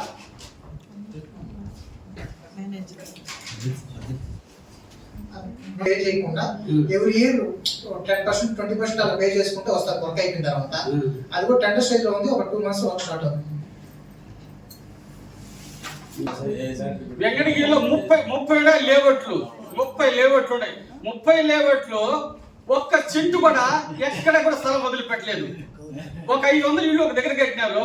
Anganwadi school కావాలి, గుడి కట్టాలి. ఎట్ట కట్టాలండి చెప్పండి? ఒక్క దగ్గర కూడా పోతే మొత్తం ప్లాట్లు వచ్చి 3800 ప్లాట్లు ఉన్నాయి. 3800 ప్లాట్లు ఎక్కడికి మున్సిపాలిటీ వేస్తున్నారు. ఓటి కానీ సుమారు ఒక ప్లాట్కి 2000 లెక్కన కానీ వేస్తే, ఈల్టీ కానీ ఖాళీ స్థలం కొన్ని కానీ వేస్తే మున్సిపాలిటీకి 80 లక్షల రూపాయలు వస్తుంది సంవత్సరానికి ఆదాయం. కాబట్టి ఈ టౌన్ ప్లానింగ్ కూడా ఎవరు ఉన్నారా? ఆర్ఓ గారు కానీ. ఎందుకంటే టౌన్ ప్లానింగ్ వాళ్ళు ఆర్ఓ గారు ఇన్స్పెక్షన్ చేసి లేఅవుట్లో ఇన్స్పెక్షన్ చేసి ఒకసారి కానీ లేఅవుట్ కానీ చేస్తే 80 లక్షల రూపాయలు ప్రతి సంవత్సరానికి వస్తారు ఆదాయం. మున్సిపల్ డెవలప్మెంట్ చేసుకుని ఆదాయం లేనప్పుడు అధికారులు కూడా ఏం చేయగలుగుతారు? చైర్మన్ గారు, శాసనసభ్యులు అధికారుల దగ్గర కూర్చొని ఏడాది లేఅవుట్లు వేసినారు. మున్సిపాలిటీకి ఏమేమి ఆదాయం వస్తుంది మనం చూసుకుంటే ఆదాయం వస్తుంది. కానీ మనం రాకపోతే అధికారులు ఏమంటారు? ఈ ఊళ్ళో ఒక రోజు ఉంటే ఈ ఊళ్ళో ఉంటారు, లేకపోతే ఒక ఊరు పోతారు. మనం శాశ్వతంగా ఉండేది మనము ఖచ్చితంగా మనం చూసుకోవాలి, బాధ్యత మనకు ఉండాలి. ఆ మాట లేదు. ఎందుకంటే మనం వచ్చేది 3 నెలలకు ఒకసారి పెడితే తర్వాత మాటలు కూడా సంఘాలు అంట, రేపు ఏదో చేద్దాం అని చేద్దాం తెల్లారికే వాళ్ళు జోలెత్తుకు కూడా ఊరికి వెళ్ళిపోయేదంట. ఆయన ఏమన్నా అనమాట మున్సిపాలిటీ పేద వాళ్ళ దగ్గర ఏమన్నా అంటారు? నీళ్లు, కరెంటు, లైట్లు పాలిస్తూ ఇది చేయలేకపోతాం. ఏంది? ఆర్థిక ఇబ్బందులు. ఎందుకంటే ప్రతి ఒక్క దానికి కూడా ఆర్థిక ఇబ్బందులు. ఎందుకంటే ప్రతి ఒక్కరు ఏంటంటే ఆల్ గవర్నమెంట్ పార్టీలు కూడా ప్రతి ఒక్కటి ఏంటంటే ఈ ఉచిత పథకాలు పెట్టిన దాని వల్ల ఏ గవర్నమెంట్ వచ్చినా కూడా ఏ పార్టీ అయినా కావచ్చు ఏమీ చేయలేకపోతున్నారు. ఎందుకంటే ₹1 ఆదాయం వస్తే 9 కోట్లు అప్పు చేయాల్సి వస్తుంది. ఈ ఉచిత పథకాలు పెట్టాల్సి వస్తున్నది. ఉచిత పథకాలు ఇవ్వాలి. ఏది ఏది 60 సంవత్సరాలకు ఇవ్వాలి. వికలాంగులు ఇదంతా ఇవ్వండి. బ్రహ్మాండం ఇవ్వచ్చు. చదువు ఇంగ్లీష్ మీడియం, తెలుగు మీడియం బాగా చదివించండి. గవర్నమెంట్ మంచి పేరు వస్తుంది. ఎందుకంటే డెవలప్మెంట్ అవుతుంది. రైతులు ఉన్నారు, రైతులకి సబ్సిడీ ఇవ్వండి. వాళ్ళు పండించిన పంటకి మంచి గిట్టుబాటు ధర ఉంది. గవర్నమెంట్ బాగుపడుతుంది. హాస్పిటల్ ఉన్నది. ప్రతి జిల్లాలో ఒక హాస్పిటల్ పెట్టండి. అన్ని రకాల వైద్యం చేయించండి. ఏం దాని కింద ఆరోగ్యశ్రీ కింద పోతే ₹1,00,000 అయ్యే దాన్ని 5 లక్షలు వేసి ఇంతకుముందు చిరువాళ్ళు ఉండే జీలకలు ఉండేవన్నమాట పీల్చుకొని తినేస్తున్నారు అన్నమాట. ₹1,00,000 దాన్ని 5 లక్షల రూపాయలు తినేస్తున్నారు. ఇవేంటంటే మన రాజకీయ నాయకులు ఏం చేస్తారంటే ఓట్ల కోసము ఈ ఉచితం పథకాలు చెప్పేసి రాష్ట్రాన్ని అప్పులు పాలు చేస్తున్నారు. కానీ బాగుపడే క్వశ్చనే లేదు. ఏ పేదవాడు కూడా బాగుపడాడు. ఇప్పుడు గుర్లు పట్టిలు బల్లి పెట్టండి, ఒక ఏదైనా ఇవ్వండి, అవి బాగుపడతారు. కానీ ఈ ఉచితం పథకాల వల్ల రాష్ట్రం అప్పులు పోవాలనే బాగుపడే క్వశ్చనే లేదు. ఎందుకంటే నేను చెప్పేది ఒకటే, కూటమి నాయకులు ప్రతి ఒక్కరు కాదు పేద ప్రజలు బాగుపడాలని అంటున్నారు కదా. రైట్, బాగుపడాలని. మీకు బాగుపడాలని ఆలోచన ఉంటే గాంధీ షాపులు పూర్తి ఎత్తేసి బ్రహ్మాండం బాగుపడిపోతారు. వాళ్ళు 500 డబ్బులు తీసుకున్నా కూడా 500 ఇంటికి ఎత్తుకొని పోతారు. ఈ ఉచిత పథకాలతో పడలేదు, బాగుపడింది ఎవరు లేదు. బాగుపడేది ఏమన్నా చెప్పొచ్చు, అప్పులు పట్టించేది ఏమన్నది. ఒకప్పుడు బ్రిటిష్ వాళ్ళు ఇండియా వెళ్తున్నారు, రేపు ఆంధ్రప్రదేశ్ అదే విధంగా వెళ్ళిపోతారు. ఏ రాష్ట్రం ఏ దేశం వాళ్ళు వచ్చి ఎందుకు రప్పే కదా. ఈ రోజుకి సుమారు 15 లక్షల కోట్ల రూపాయలు అప్పుడు ఆంధ్రప్రదేశ్ చెప్తున్నారు. ఏ పని కూడా మున్సిపాలిటీలో ఏ పని కూడా చేయలేకపోతాం. పని చేయలేని కారణం ఏంటి? ఆర్థిక ఇబ్బందులే. అధికారులు అందరూ కూడా అడుగుతున్నారు, అయ్యా మీరు పని చేయలేదు, మీరు అధికారులు ఏం చేస్తారు చెప్పు. ఆ డబ్బులు వస్తే అధికారులు పని చేస్తారు, లేకపోతే పని లేక చేస్తారు. అధికారులు ఎంత పని చేయగలుగుతారు చెప్పండి? ఎంత పని చేయగలుగుతారు? మున్సిపాలిటీ కూర్చుని డబ్బులు కూడా గవర్నమెంట్ వాడేస్తారు. నేను వాడుతున్నది కూర్చున్న పథకాలు వాడేస్తున్నది.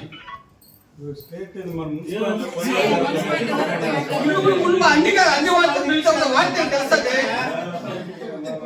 పెట్టుకుంటే డబ్బులు మున్సిపాలిటీ డబ్బులు ఎట్లా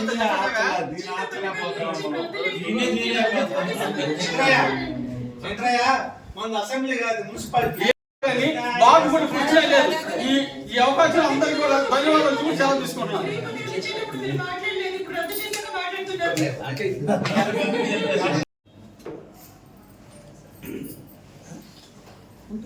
మున్సిపల్ చైర్పర్సన్ గారికి, వైస్ చైర్పర్సన్ సమావేశానికి వచ్చినటువంటి మున్సిపల్ అధికారులు, చైర్పర్సన్ గారు, అలానే తోటి కౌన్సిలర్స్, పత్రికా విలేకరులందరికీ కూడా నా యొక్క ధన్యవాదాలు తెలియజేసుకుంటున్నాను.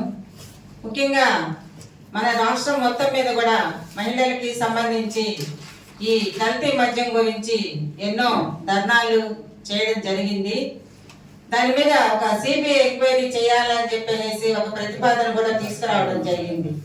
కానీ ఈ రోజుకి దాని గురించి ఎలాంటి ఎంక్వైరీ జరగలేదు. ఎందుకు ఇంత ఈ ప్రభుత్వం నిర్లక్ష్యం వహిస్తుందో అర్థం కావడం లేదు. పేదవాళ్ళ ప్రాణాలతో ఆటలాడుకుంటున్నటువంటి ఈ ప్రభుత్వాన్ని నేను ఒకే ఒక ప్రశ్న అడుగుతున్నాను. మహిళలు ఎంతో కష్టపడి కుటుంబాన్ని పైకి తీసుకురావాలా, కుటుంబ సంక్షేమం కోసము వాళ్ళు ఎంతో కష్టపడితే ఇచ్చేస్తుంటే ఒక భర్తగా ఉండే అతను బయటకు వెళ్ళి కూలీనాలు చేసుకొని వచ్చే 100-200 ఎంతైనా కూడా తీసుకెళ్లి సాయంత్రానికి ఆ మద్యం తాగి దాని ప్రాణం మీద తెచ్చుకొని అతని ప్రాణాలు కోల్పోయినప్పుడు, ఆ కుటుంబం రోడ్డు పాలైనప్పుడు వాళ్ళు పడేటువంటి ఈ యొక్క బాధలు చూస్తూ అందరూ కూడా మహిళలు ముందుకొచ్చి మాకు ఈ కల్తీ మద్యాన్ని నిషేధించండి అని చెప్పేసి అడగడం జరిగింది. కానీ ప్రభుత్వానికి చీమ కుట్టినట్టు కూడా లేదు. గత ప్రభుత్వంలో కూడా మద్యం అమ్మకాలు జరిగినాయి, కానీ చనిపోయినటువంటి దాఖలాలు ఎక్కడా లేవు. ఈ యొక్క ప్రభుత్వంలో ఈ కల్తీ మద్యం కోసం ప్రజల ప్రాణాలు తీస్తున్నారు. దయచేసి మీరు సిబిఐ ఎంక్వైరీ చేసి దాన్ని ఆపాలని చెప్పేసి నేను ఈ యొక్క మున్సిపల్ సమావేశ వేదికగా నేను ప్రశ్నిస్తున్నాను. అలానే మన ప్రభుత్వానికి కూడా ఒక నివేదిక సమర్పించాలని చెప్పేసి నేను మీకు తెలియజేసుకుంటున్నాను.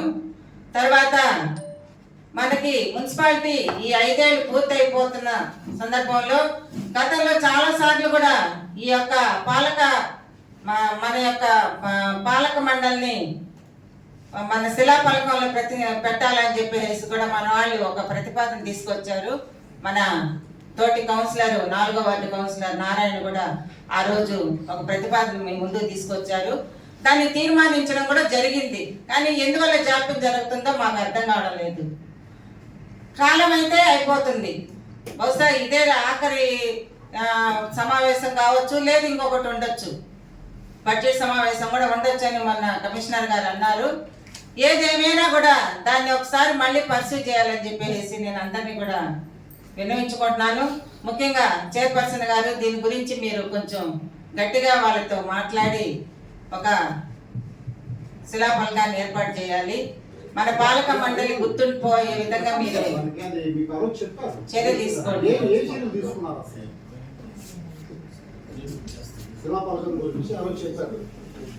అంటే పెట్టాలని ఉందా లేదు వద్దనుకున్నారా, అసలు ఈ పాలక మండలే లేదా అనేది కూడా మాకు తెలియటం. సమావేశాలు అట్లనే జరిగినాయి, పాలక మండలి అసలు ఉందా లేదా అనేసి అందరికి అనుమానం కూడా వస్తుంది.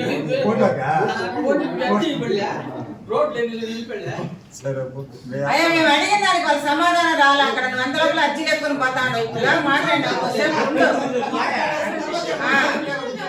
ప్రశాంతం కూర్చో. కమిషనర్ గారు కూడా వచ్చాక ఒకసారి చర్చించడానికి గురించి అక్కే చెప్తాం. నాకు కొద్దిసేపు చెప్తారు కదా, మీరు ఉండండి. మేము ఫస్ట్ ఇచ్చాం, ఇచ్చి ఎన్ని నెలలు అయింది. తర్వాత 1 or 2 times శంకరయ్య, బాలన్న మేమందరం కలిసి కమిషనర్ చెప్పాం. ఆ రోజు మీకు చెప్పాను. నేనేమంటానంటే రేపు నెల దాటితే ఇంతకుముందు గవర్నమెంట్ ఏమని చెప్తారు, ఎలక్షన్ కమిషన్ కాదు, జనవరిలో నోటిఫికేషన్ రావచ్చు అన్నారు.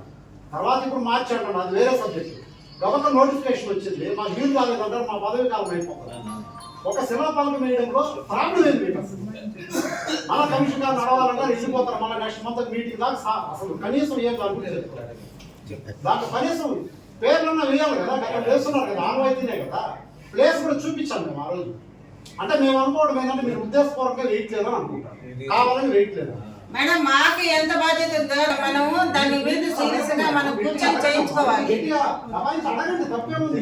చెప్తూనే ఉన్నాం, ఆయన బొమ్మలు వెళ్ళిపోతున్నారు, ఆయనకేం ప్రదర్శన లేదు. చాలా నిర్లక్ష్యంగా ఉంది సమాధానం అయితే. అసలు దాని గురించి అయితే మేము అడుగుతున్నా కూడా ఎందుకని వింటున్నారో విన్నట్టు నటిస్తున్నారో మాకు అర్థం కావడం లేదు. లేదా చేయాలని ఉందా, చేయకూడదని ఉందా, లేదా మీకు ఎవరన్నా కూడా పెట్టించొద్దు అన్నారు, అదైనా చెప్పేస్తే మాకు మేము రిలాక్స్ అవుతాం కదా, అడగం కదా. ఇంకా దాన్ని రిపీట్ చేసి 10 సార్లు మిమ్మల్ని అడగాల్సిన అవసరం కూడా లేదు కదా. ఆల్రెడీ దానికి సంబంధించి కూడా కౌన్సిల్ తీర్మానం కూడా తీసేసుకోమన్నారు, అయిపోయింది. జస్ట్ అక్కడ మిగతా వాటిల్లో మీరు చూపించేసినట్టు ఆ ఒక్క విషయంలో ఎందుకు ఉండడం లేదు? వర్కులు కాదు శ్రీనివాసులు, అది మామూలుగా గవర్నమెంట్ వీళ్ళు పెట్టాలి, చెయ్యాలన్నమాట. అది సార్ అని చెప్పారు, మీరు పెట్టకపోతే నేను పెడతానని చంద్రశేఖర్ అన్నాడు. లేదు మేమే పెడతాం సార్, అది కూడా పెట్టాలి మేము అని చెప్పారు. వాళ్ళు చెప్పినప్పుడు పెట్టచ్చు కదా.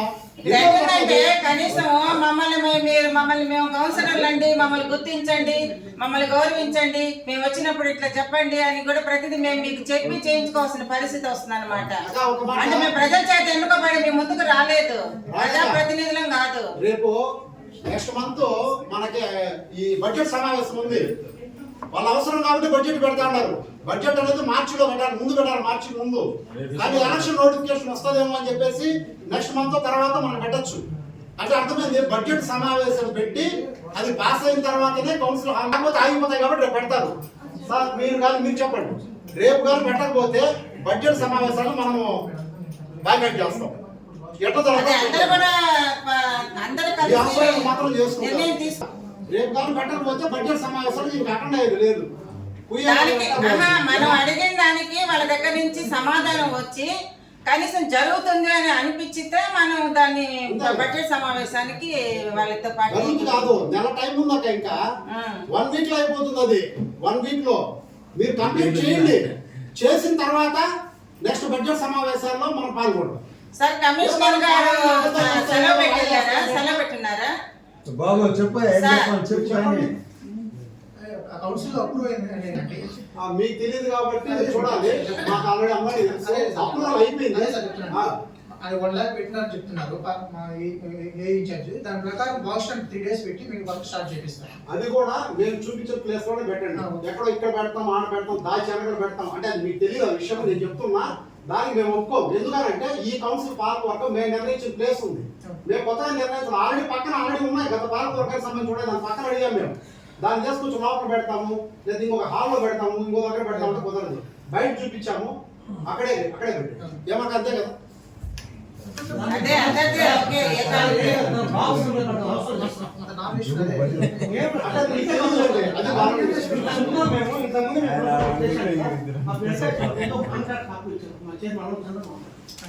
కాంట్రాక్ట్ అప్పు ఇస్తే కాంట్రాక్ట్ ఫ్రీగా ఇక్కడ బోర్డు చేశారు. ఎంత ఇది అయితే బోర్డు వేసి ఎంత పడుతుంది? దానికి 10 రోజులు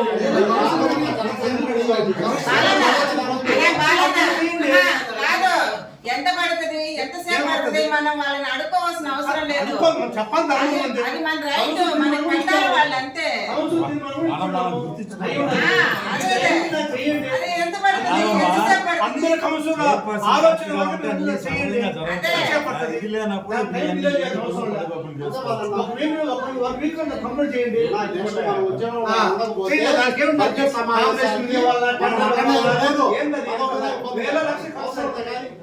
లక్షలు కాంట్రాక్ట్ చేస్తారు. మేము ఎక్కడికక్కడ సర్దుకోకపోతాడు. ఈ రోజు కూడా 3 నెలల తర్వాత మీటింగ్ కేవలం సంతకాలు పెట్టాలని పెట్టారు. మీరు పదవి వద్దని కాదు, మా పదవుల మీద వ్యవహారం లేదు, వీటి కోసం పెట్టారు. వర్కులు సంతకాలు పెట్టాలని పెట్టారు. ప్రతి నెల మీటింగ్ పెడితే 10 సమస్యలు వస్తాయి కదా ప్రజలకు సంబంధించి. అది పెట్టడం మీటింగ్ పెట్టడానికి ఏం ఖర్చు అవుతుంది? ప్రజా సమస్యలు వద్దు, వార్డుల సమస్యలు వద్దు, ఏమి బిల్లులు చేసుకోవడానికి కోసమనే మీటింగ్ పెడతారు 3 నెలలకు ఒకసారి. ఆ బిల్లులు అయిపోతాయి, ఆ తర్వాత మళ్ళీ 3 నెలల తర్వాత మళ్ళీ అన్ని చేసుకుంటారు. వాళ్ళ కాంట్రాక్టర్లు, వాళ్ళకి నచ్చిన కాంట్రాక్టర్లు వస్తారు, వాళ్ళు పని చేసుకుంటారు, వాళ్ళకి బిల్లులు శాంక్షన్ చేసుకుంటారు. అంటే ఇక్కడ ఇంకెవరు మనదేం లేదనమాట. మన రబ్బర్ స్టాంపులు ఇక్కడ కూర్చోవడము, రాగానే వాడు అటెండెన్స్ తెస్తాడు, దాంట్లో సంతకం పెట్టడము, వాళ్ళు ఏదో పెట్టి నువ్వు 2 పప్పులు తిన్నామా పోయినామా, అంతకు మించి ఇంకేం లేదు. మాట్లాడుతున్నాం అంతవరకే, పరిష్కారం లేదు. అట్టని చెప్పి సంతకాలు పెట్టకుండా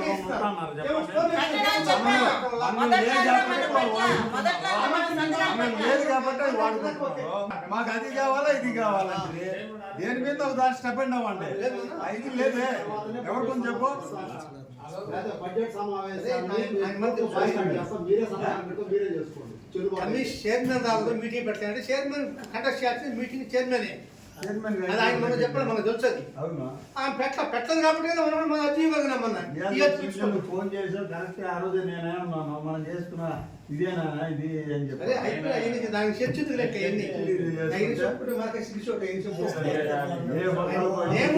నాకు కూడా అంత మాట్లాడడానికి, కానీ మాట్లాడటం మాట్లాడేది కాదు. నేను ఇప్పుడు ఒక విషయం చెప్తాను. ఇప్పుడు సొల్యూషన్ ఏంది? ఇప్పుడు ఈ నెలలో మీరు ఈ విషయం అడిగారు, దీనికి ఇది పరిష్కారం అయ్యింది అని నెక్స్ట్ మీటింగ్ లో ఆయన ప్రశ్నించాలి, దాన్ని ఫాలోఅప్ చేసుకోవాలా. లేదు అక్కడికి ఆగిపోతుంది, దానికి రెమెడీ ఏం లేదు. తిరిగి మళ్ళీ దానికి మనం అడిగిన దానికి వాళ్ళు చేశారా లేదా అనేది లేదు. నెక్స్ట్ మీటింగ్ లో దాన్ని చూపడం లేదు. ప్రతి మీటింగ్ లో అడుగుతున్నారు అంతవరకే, అంతే. మర్చిపోవడం ఆ అంశాలు ఏంటంటే అధికారులు ఒక లేఅవుట్ మీద ఒకటి పోలేరు. మన ప్రజాప్రతినిధుల నుండి శాసనసభ అన్ని బయటకు వస్తాయి. ఎండిపోతారు పాపం.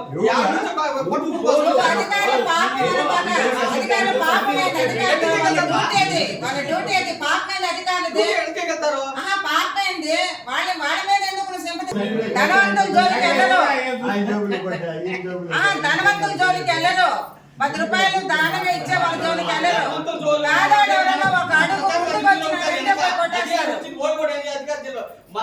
ప్రశ్నించిన దానికి రేపు నెల వాళ్ళు సమాధానం చెప్పకపోతే దాన్నే నువ్వు ప్రశ్నించు, దాని గురించి అడుగు. అడుగు వదిలేస్తున్నావు. 3 నెలల తర్వాత దాన్ని వదిలేసి వేరే కాయలు ఎత్తుకొని వస్తున్నావు మళ్ళీ.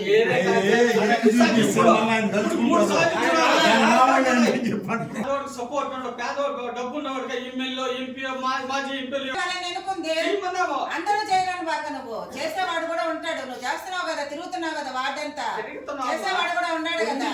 10లో 2, 3 తర్వాత అయిన ఉద్దేశం మన వంతు మన ప్రజలు మన ఓట్లు వేసినారు కాబట్టి మన వంతు మనం చేయాలి. మళ్ళీ ఏ మొహం పెట్టుకొని వార్డులోకి వెళ్ళాలా చెప్పు. ఎవరో ఒక నిలబడి మనం వెళ్ళాలి. వాళ్ళు రిటైర్ అయిపోయినారు. రిటైర్ అయిపోతే ఒక్కతో చేపిస్తారా? ఆటోమేటిక్ ఊరు పెడతారా? రేపు 1వ తారీఖు తర్వాత ఏర్పాటు చేస్తాం సార్. సార్ వచ్చిందని మాట్లాడి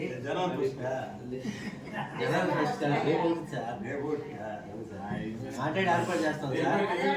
సార్ 3 వార్డులో రిటైర్ అయ్యారు మేడం. 3 వార్డులో రిటైర్ అయ్యారు. 3 వార్డులకు మనుషులు ఏర్పాటు చేస్తాము. నడుస్తాను వచ్చేది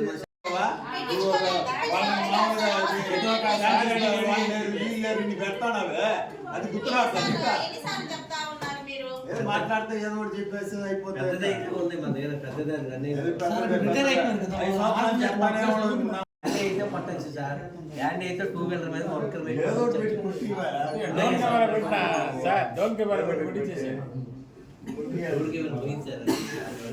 మనిషే పట్టుకోలేడు సార్. అది మీరు అన్ని వచ్చేస్తున్నాయి. మీరు బాగా చేయించాం మేడం. ఆటో కావాలి, ఆటో చేసిన కరెంట్ బిల్స్, అదే లైట్లు, స్పేర్ పార్ట్స్ అవన్నీ తెప్పించి మేము వేయించాం మేడం. అవి ఇంతవరకు బిల్లు అయితే కాల. ఇప్పుడు మళ్ళా బిల్లులు పెట్టారు. మా బిల్లులు అయినాకనే ఈ బిల్లులు వచ్చేటట్టు మీరు చర్యలు తీసుకోండి మేడం.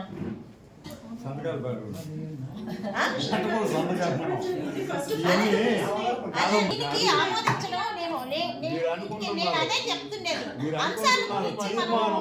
అంశాలు కాదు సంతకాలు పెట్టాము. మీరు అనుకుంటున్నారమ్మా తీర్మానించిన దాన్ని కూడా అదే. నేను అదే కదా ప్రశ్నిస్తున్నాను మేడం. మా బిల్లులు అయినాక ఇవి పెట్టండి మేడం. సంతకం పెట్టేస్తాను చెప్పాలి. ఆమోదించామండి, అన్ని చేయలేదు.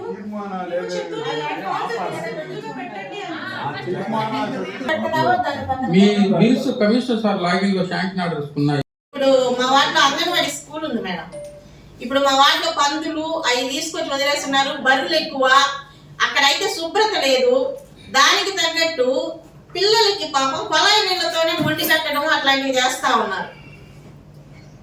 ICDS మేడంకి మేము విన్నవించుకుంటున్నాం, చెప్పాము మేడం ఇంతకు ముందు కూడా. అక్కడ టయానికి అయితే టీచర్స్ వాళ్ళు టీచర్ రావట్లా, ఆయన మీద వచ్చి చేసుకుంటుంది. పిల్లల్ని పంపించడం మీరు అక్కడ స్ట్రెంత్ ఎంత ఉండాలి, ఎంత మీరు అక్కడికి పంపిస్తున్నారు, అవన్నీ చూసుకొని ఒకసారి వాళ్ళ మీద చర్యలు తీసుకోవాలని అడుగుతున్నాను.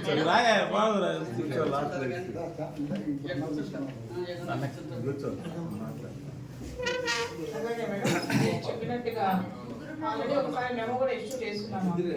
అట్లా నెక్స్ట్ చెప్పినట్టుగా చూసి ఎంతెంత వచ్చినాయి నేను మొత్తము మీ లిస్ట్ ప్రకారం ఎవరికి ఇస్తున్నారు అనేది లిస్ట్ మీకు సమర్పిస్తాను. నేను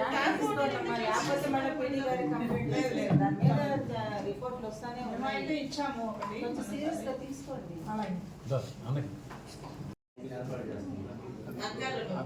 ఓకే సార్.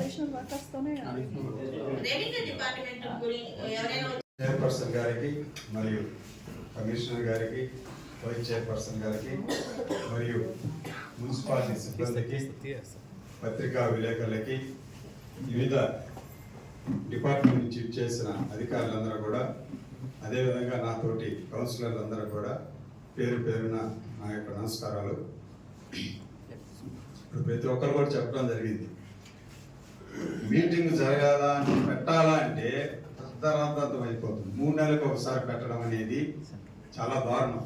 ఏ మున్సిపాలిటీలో కూడా ఎక్కడ కూడా లేదు ఇది. మిగతా పక్కన ఉన్న నాయుడుపేట కానీ, సూలూరుపేట కానీ వీళ్ళు పక్కన ఉన్నారు మా వాళ్ళు. వాళ్ళని అడిగితే ఎందుకు జరుగుతుందా అని మీకు అంటున్నారు. అది మాకే అర్థం కావట్లా. మీరు ఏం చెప్పుకోవాలన్నా కూడా అసలు అర్థం కావట్లా. నెల నెల జరిగితే సమస్యలు తగ్గుతాయి, పరిష్కారం ఉంటుంది. మిగతా వాళ్ళకి మేము కూడా ప్రజల నుంచి వచ్చేదానికి, వాళ్ళ దగ్గర ఉండే అడిగేదానికి, మేము సమాధానం చెప్పేదానికి కూడా ఉంటుంది. కానీ ఈరోజు అటువంటి పరిస్థితి ఎందుకు వచ్చిందో మన వెంకటగిరి మున్సిపాలిటీకి ఇది చాలా బాధపడుతున్నాం. అసలు మేము కౌన్సిలర్గా ఉండి, మా ఈ టీం అంతా ఉండి, అందరూ వైసీపీ ఉండి కూడా మనం దీన్ని చేసుకోలేక పోతున్నామంటే చాలా దారుణంగా ఉంది అసలు. కాబట్టి దీన్ని ముందు కమిషనర్ గారు, ఆయన లేకుండా ఇన్ఛార్జిగా ఉన్నటువంటి వారు మీరు సారీ చెప్పి ఈ 4 నెలలన్నా జరిగేటట్టు ప్రతి ఒక్కరు కౌన్సిలర్ కన్నా వాళ్ళని అప్పటికన్నా గుర్తించి వాళ్ళ సమస్యలన్నా చెప్తే బాగుంటుందని చెప్పని మొదటగా మీకు తెలియజేస్తున్నాను. చెప్పండి. చైర్పర్సన్ కూడా అదే విధంగా తెలియజేస్తున్నాను. కాబట్టి మీరు ఈ 4 నెలలన్నా నెల నెలన్నా పెట్టేదానికి కార్యాచరణ చేపట్టవలసిందిగా కోరుకుంటున్నా. అదేవిధంగా మనకు ఈ అమృత 2 కింద 92 కోట్లు 11 కోట్లు వచ్చి కోటి మొత్తం 103 కోట్లు ఇదేంది. సరే, ఈ మధ్య మన మున్సిపల్ ఆఫీస్ నుంచి ఫోన్ చేసి మీకు ఎక్కడ రోడ్లు డ్రైన్లు కావాలంటే ముందు చెప్పండి, రాసి పెట్టండి అని చెప్పి అడిగారు. సరే, వీళ్ళు ప్లానింగ్ వాళ్ళు మళ్ళీ వాళ్ళు వచ్చి చూసుకుంటారు అన్నారు. సార్ వాళ్ళు చెప్పడం జరిగింది. వాళ్ళని పోయి సార్ మళ్ళీ కమిషన్ గారిని అడిగి, సార్ మీరు రోడ్లు పెడుతున్నారా డ్రైన్లు పెడుతున్నారా ఏదో కొంచెం క్లారిటీ ఇవ్వండి మాకు అని చెప్పాను. ఏమంటే రోడ్డు లేదు, ముందు డ్రైన్లు పెడుతున్నాము, డ్రైన్లు ఉంటే చూపించండి అన్నారు. తర్వాత అతను పిలిచాము. అతని పేరు బాన్. మాకు అసలుకి మా సచివాలయానికి లేడు ఆయన. ఇన్ఛార్జ్ ఆయన ఉంటే ఆయన ఫోన్ చేసి ఆయన పిలిపించాం. చూపించి పలానా ఈ ఏరియాలన్నీ కావాలా ఇవన్నీ చూసి లిస్ట్ అవుట్ చేసి మళ్ళీ తెప్పుకున్నాం. మళ్ళీ అతను అంతే కనపడదాం. మాకు 16 కోట్లు శాంక్షన్ చేశారు, కానీ దానికి డిపిఆర్ రిలీజ్ చేసే కన్సల్టెన్సీకి టెండర్ స్టేజ్ లో ఉంది. కరెక్టే, ఏం రాశారు ఏం చేశారు కన్సల్టెన్సీ వచ్చిన తర్వాత మీరు రిమార్క్స్ తీసుకుని ఎక్కడ అదన్నా చెప్పారా మీరు మాకన్నా? ఇంకా జరగలేదు సార్, జరిగిన తర్వాత మీరు పోయి మీరు నోట్ చేసుకుని వస్తామని చెప్పని పోయినప్పుడు మరలా వచ్చి చూసాము దీనికి ఇది ఆల్టర్నేటివ్ ఈ విధంగా ఉందనేది ఎవరికన్నా కౌన్సిల్ ఎవరికన్నా తెలియజేశారా? వాళ్ళు వస్తారు వాళ్ళు చేస్తారు అన్నారు కదా బాబు, దానికి అదన్నా చెప్పారా కౌన్సిలర్స్ కి? ఎవరికన్నా చెప్పారా? నాకంటే చెప్పలేదు, మీకేమన్నా చెప్పారా? ఎవరికి చెప్పండి, మీరు అనుకుంటా ఉంటే మేముండే దేనికి మీరు చెప్పండి. మేము కౌన్సిలర్మా కాదా? చెప్పాలి కదా, చెప్పాల్సిన బాధ్యత ఎవరికి ఉంది? ఇప్పుడు మీరు ఎట్లా ఫోన్ చేసి మాకు రోడ్లు లేకపోతే డ్రైన్లు అని చెప్పన్న వాళ్ళు ఇదేదో మారింది, దీని డిజైన్ మారింది, ఈ విధంగా ఉంది, తర్వాత వచ్చి చెప్తారు మేము చెప్పాను అనే మాట చెప్పాలి కదా. మేమే అనుకుంటున్నాం ఇంకా వస్తారు ఏంది మేము చెప్పాము అసలు ఏమైందని ఇప్పుడు అడిగితే చెప్తున్నారు ఆయన. కనీసం ఏందా మీరు అది కూడా చెప్పకపోతే ఆ బాధ్యత ఉందా లేదా మీరు చెప్పండి. చెప్పాలి కదా, చెప్తే మాకు తెలుస్తుంది మేము ఏం చేయాలా మేము అనేది. లాస్ట్కి అసలు ఏం చేయలేకపోయినా ఏదన్నా లాస్ట్ ఏదన్నా చేస్తే ఈ యొక్క కౌన్సిలర్ ఏదో వార్డులో పని చేసాం ఏదైనా ఉంటుంది అనుకున్నాం. ఇంకా లాస్ట్ 4 నెలలు అది కూడా తోచేస్తారా లేకపోతే ఏంది జరుగుతుందా జరగదు అసలు. మున్సిపల్ గవర్నమెంట్ శాంక్షన్ అయింది, అది సెంట్రల్ గవర్నమెంట్ నుంచి ఫండ్స్ లెటర్ పెట్టినారు. అవును, ఆ లెటర్ పెట్టినారు. ఆ శాంక్షన్ అయిన లోపల డిపిఆర్ రెడీ చేయడానికి స్టేట్ లెవెల్లో టెండర్ పిలుస్తున్నారు. కరెక్టే. అవుతుందా ఈ ఇదిలో 4 నెలల్లో అవుతుందా కాదా మీకేమైనా ఐడియా ఉందా లేదా? మనకి 2 months లో మనకు కన్సల్టెన్సీని అరేంజ్ చేస్తున్నారు స్టేట్ లెవెల్ నుంచి. అది అరేంజ్ చేసిన తర్వాత అప్పుడు మీకు ఇన్ఫర్మేషన్ ఇస్తాము. ముందుగా చెప్పడానికి మీరు చెప్పలేదు. ఆ ఇన్ఫర్మేషన్ ఇవ్వండి, తెలిస్తే మేము కూడా చెప్పుకుంటాం కదా. ఇంకేదైనా ఫర్దర్ ఇన్ఫర్మేషన్ ఉంటే నాకు తెలియజేయండి సార్. ప్రతి కౌన్సిలర్ తెలియజేస్తే వాళ్ళు కూడా అవసరం ఉన్నట్టు రోడ్లో ట్రైన్లో పెట్టి చేస్తారు.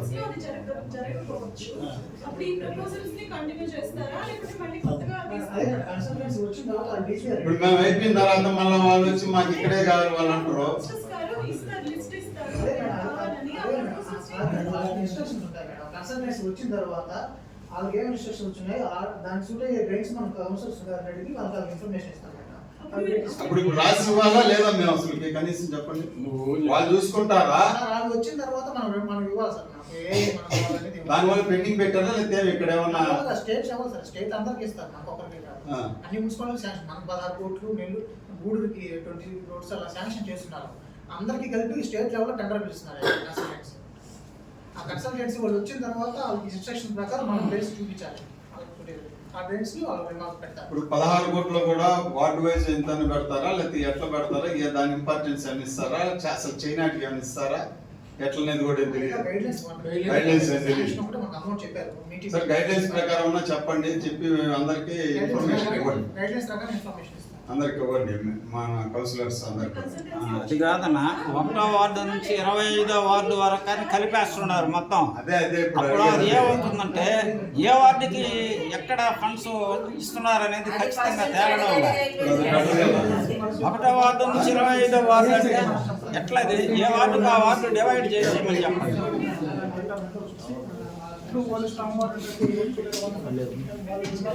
ఇప్పుడు మన రిజర్వేషన్ మనమే రాసి ఏ వార్డు కాక ముందే రాసి ఇస్తే వాళ్ళకి ఇది అవుతుంది. ఆమోదించుకొని మాకు 1 నుంచి 25 వార్డు కాదు, ఏ వార్డుకి ఎంత ఇస్తున్నారనే ఒక రిజర్వేషన్ మేమే చేసి ఇస్తాము. దాని ప్రకారం మా చేసి మీరు పైకి తెలియజేయాలి. ఈక్వల్ గా డిసైడ్ చేసేయండి. ఫండ్స్ ఏమీ జరగకుండా పోయినాయి. ఏది అడిగినా 1 నుంచి 25 అంటారు. 25 దాంట్లో గుంటలు అంటారు. ఏడు ఏ మనస్తానే ఉన్నాడు ఆ సాయిబాబా గుడి కాడి నుంచి పడిపోతాను అని లాస్ట్ ఆయన పడిపోయినాడు. అని చేర్చని పడిపోయినాడు బాబు మొన్నటి తేరుకున్నాడు కొంచెం. అట్లున్నదండి. దానికి ఆ విధంగా పెట్టబాకండి. పెట్టకుండా ఏ వార్డుకి ఆ వార్డుకి పెట్టి ఎంత కేటాయిస్తున్నారు రోడ్లకే రైలుకే దేనికనేది పెట్టిస్తే దాని ఇదవుతుంది. నెక్స్ట్ మీటింగ్ లో ఆ విషయం తేలాలి సార్.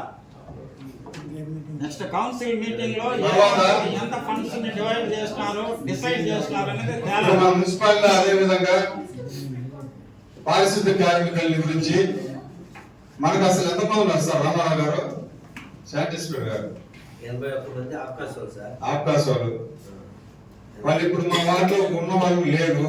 వాళ్ళు అసలు ఆప్కాస్ లో ఉన్నారనుకోండి, వాళ్ళు మా పేరు చెప్పండి, మాకు అది చెప్తే రాయిస్తే మాకు మేము ఉంటాం లేకపోతే మేము ఉన్నాం అని చెప్పి అడుగుతున్నారు. ఏంటి అసలు వాళ్ళ పొజిషన్ ఏంది? మా వార్డు పరిస్థితి కూడా అదే. ప్రతి వార్డులో ఉంది. దాన్ని ఏం చెప్తాను సార్? ఏదో ఒకటి చెప్పండి. ఉన్నదే చెప్తారు. ఉన్నదే చెప్పండి. 81 మంది ఆప్కాస్ సార్ మనం చేసేది. పర్మనెంట్ వాళ్ళు ఎంతమంది ఉన్నారు? పర్మనెంట్ వాళ్ళు 14 మందికి మనం రిటైర్డ్ అయిన 13. మొత్తం పర్మనెంట్ 14 మంది అని ఉండేది. టోటల్ శాంక్షన్ వచ్చి ఒకప్పుడు 95 మంది 81, మీరు 14 95 మంది లెక్క చూపిస్తున్నారు. 20 మంది అడిషనల్ వర్కర్లు. 20 మంది అడిషనల్ వర్కర్లు. 95 115 మంది. 115 మంది అందరూ ఉంటున్నారా అసలు? అందరి జీతాలు పోతున్నాయా? అందరూ పనిచేసే వాళ్ళుగా పోతాయి. కాదండి, 115 మంది మీరు లెక్కొచ్చారు. 91 14 ఒకరు ఎంత 14 ఇప్పుడు చెప్పేది అదే సార్. అందులో 12 పర్మనెంట్ 14 81 మంది ఆఫ్కాస్ కింద. 14లోనే పనిచేసింది 12 మంది. ఒక బిల్ కలెక్టర్ వెళ్తారు, ఒకరేమో టీచర్ ట్రైనింగ్కి వెళ్ళారు, అతను టీచర్ పోస్ట్ వచ్చింది వెళ్ళిపోయారు. సరే, 12 మంది 12 ఒక 81 మంది ఆఫ్కాస్ వాళ్ళు, 93 మంది. 93 తర్వాత మిగతా ఒక 20 మంది 113 మంది. ఈ 113 మందిలో మొత్తం అందరూ వస్తున్నారా? ఎంతమంది వస్తున్నారు చెప్పండి రోజుకి? రోజుకి 10 నుంచి 15, 12, 13. 113 మందిలో 25 వార్డులు ఉన్నాయి. 25 రోజులు మీరు ఇద్దరే లెక్క 50 మందే పోతున్నారు. ఈ 50 మందిలో కూడా కొన్ని వార్డులు ఒకరే వస్తున్నారు. మొన్న దాకా కూడా మా వార్డులు ఇద్దరున్నా కూడా ఒకరే వస్తున్నారు. వాళ్ళని అడిగితే ఇప్పుడు మళ్ళీ ఇంకో ఆయన వస్తాడు. ఉదయం చూసిన ఆయన మళ్ళీ రేపు చూసిన ఆయన మళ్ళీ ఇంకో ఉంటాను ఆయన. వార్డులో పని కాకుండా ఒక వర్కర్ ఆబ్సెంట్ అయినప్పుడు ఆల్టర్నేట్ గా ఇంకో వర్కర్ మీకు ఏర్పాటు చేస్తున్నారండి. వాడికి అతను పారిశుద్ధ కార్యక్రమాలు వాళ్ళకి ఒక ఐడియా ఒక ఏరియాలో వేస్తే వాళ్ళు అక్కడ తిరిగి వచ్చే వారికి మళ్ళా వాళ్ళు కనుక్కోలేకపోతారు. ఇతను పారిశుద్ధ కార్యక్రమం ఆ ఏరియాలో ఉంటే ఒక 10 రోజుల్లో చేస్తే ఈయన వస్తున్నాడని చెప్తారు. ఇప్పుడు ఎందుకు మాకు ఆ విధంగా కంటిన్యూగా సరే చెప్పండి, మీరు ఎంతమంది మార్చారు చెప్పండి. అంటే ఆబ్సెంట్ అయిన వాళ్ళే మాకు వేస్తారా లేకపోతే మీరు ఎట్లా ఆబ్సెంట్ అయిన వాళ్ళు ఇంకోటి మార్చుకుంటానే ఉంటారు అంటేనా? ఇప్పుడు 5వ వార్డులో ఒక లేడు, వాడు చేయను వార్డులో చేయను వెళ్ళిపోయాడండి. దీని సొల్యూషన్ ఏంది అసలు చెప్పండి మీరు. అసలు రానప్పుడు ఇంకొక నేషనల్ దీన్ని పెంచుకునే దానికి ఉందా లేదా ఇంకేమన్నా ఉందా? ఇప్పుడు ప్రతి ఒక్కరు కూడా ఏరియాలు పెద్దవని ప్రతి కౌన్సిలర్ చెప్తున్నారు, ఇద్దరు చాలటం లేదని. మేము మొదటి నుంచి కూడా ముగ్గురన్న అవకాశం అడుగుతూనే ఉన్నాం. దీనికి అవకాశం జరుగుతుందా జరగదా?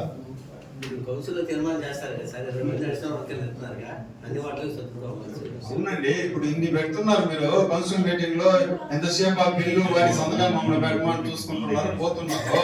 ఇట్లాంటివి ఎందుకు మీరు ఎందుకు అడగటం లేదు? మీరు ఎందుకు అడగటం లేదు? ఎక్కడ ఉన్న అడిగా చెప్పండి. శాంక్షన్ రావాలి కదా సార్, శాంక్షన్ రావాలి. ఎంతమంది ఇప్పుడు కౌన్సిల్ నా పరిధిలో కౌన్సిల్ తీర్మానానికి 2 మంది. ఇప్పుడు మున్సిపాలిటీ తరఫున ఎక్స్ట్రా పెట్టుకునే దానికి కూడా లేదా? ఇప్పుడు అడిషనల్ గా 2 మంది అన్నారు. అది అలా పెట్టిస్తున్నాం సార్. ఇప్పుడు అదే అందుకే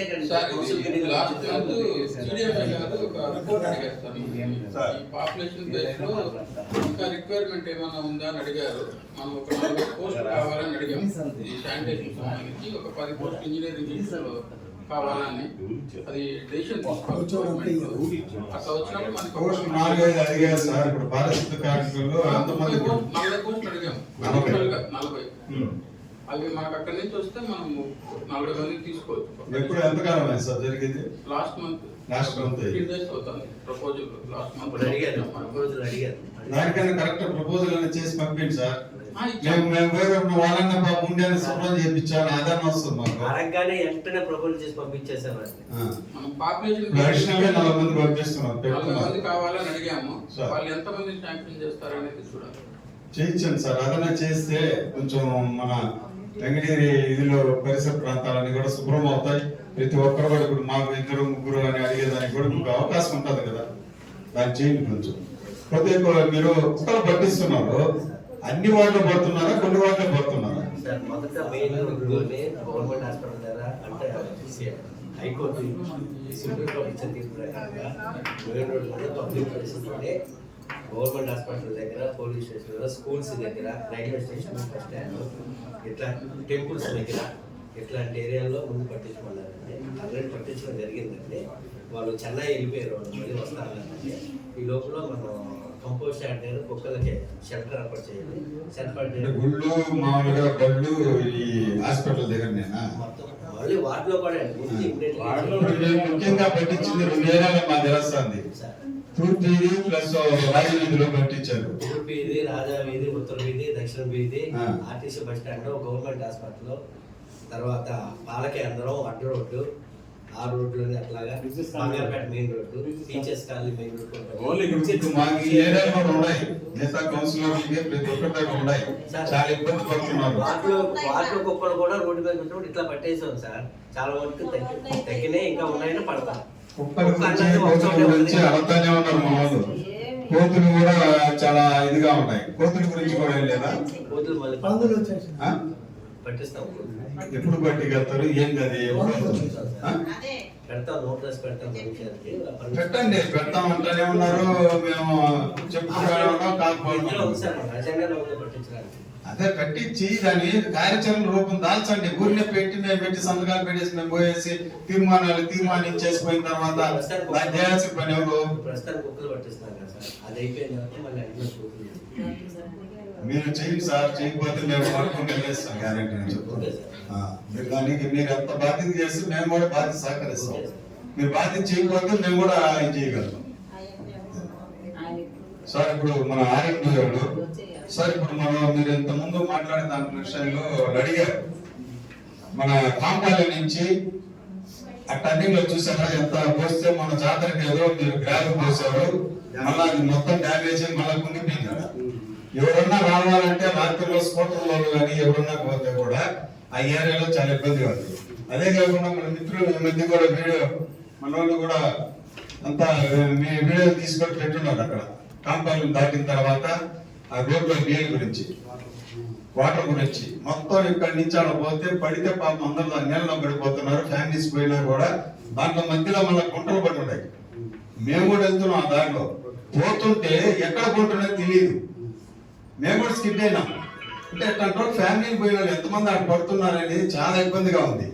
మీరు ఇందాక రైతులు లోడ్ వేసారన్నారు, రైతులు ఎక్కడ లోడ్ అని చెప్పండి. రైతులు లాక్డౌన్ కాదు, రైతులు లోడ్ వేసారు అన్నారు. రైతులు మాట్లాడింది మన రోడ్డు మీద వచ్చి అంతకుముందు అది డిప్గా ఉంది. అవును, 2 అప్పుడు పొలాల వాటర్ అన్ని కూడా ఇట్లా వచ్చి యువతల ఉన్న వాళ్ళు వేసేస్తున్నారు హైట్.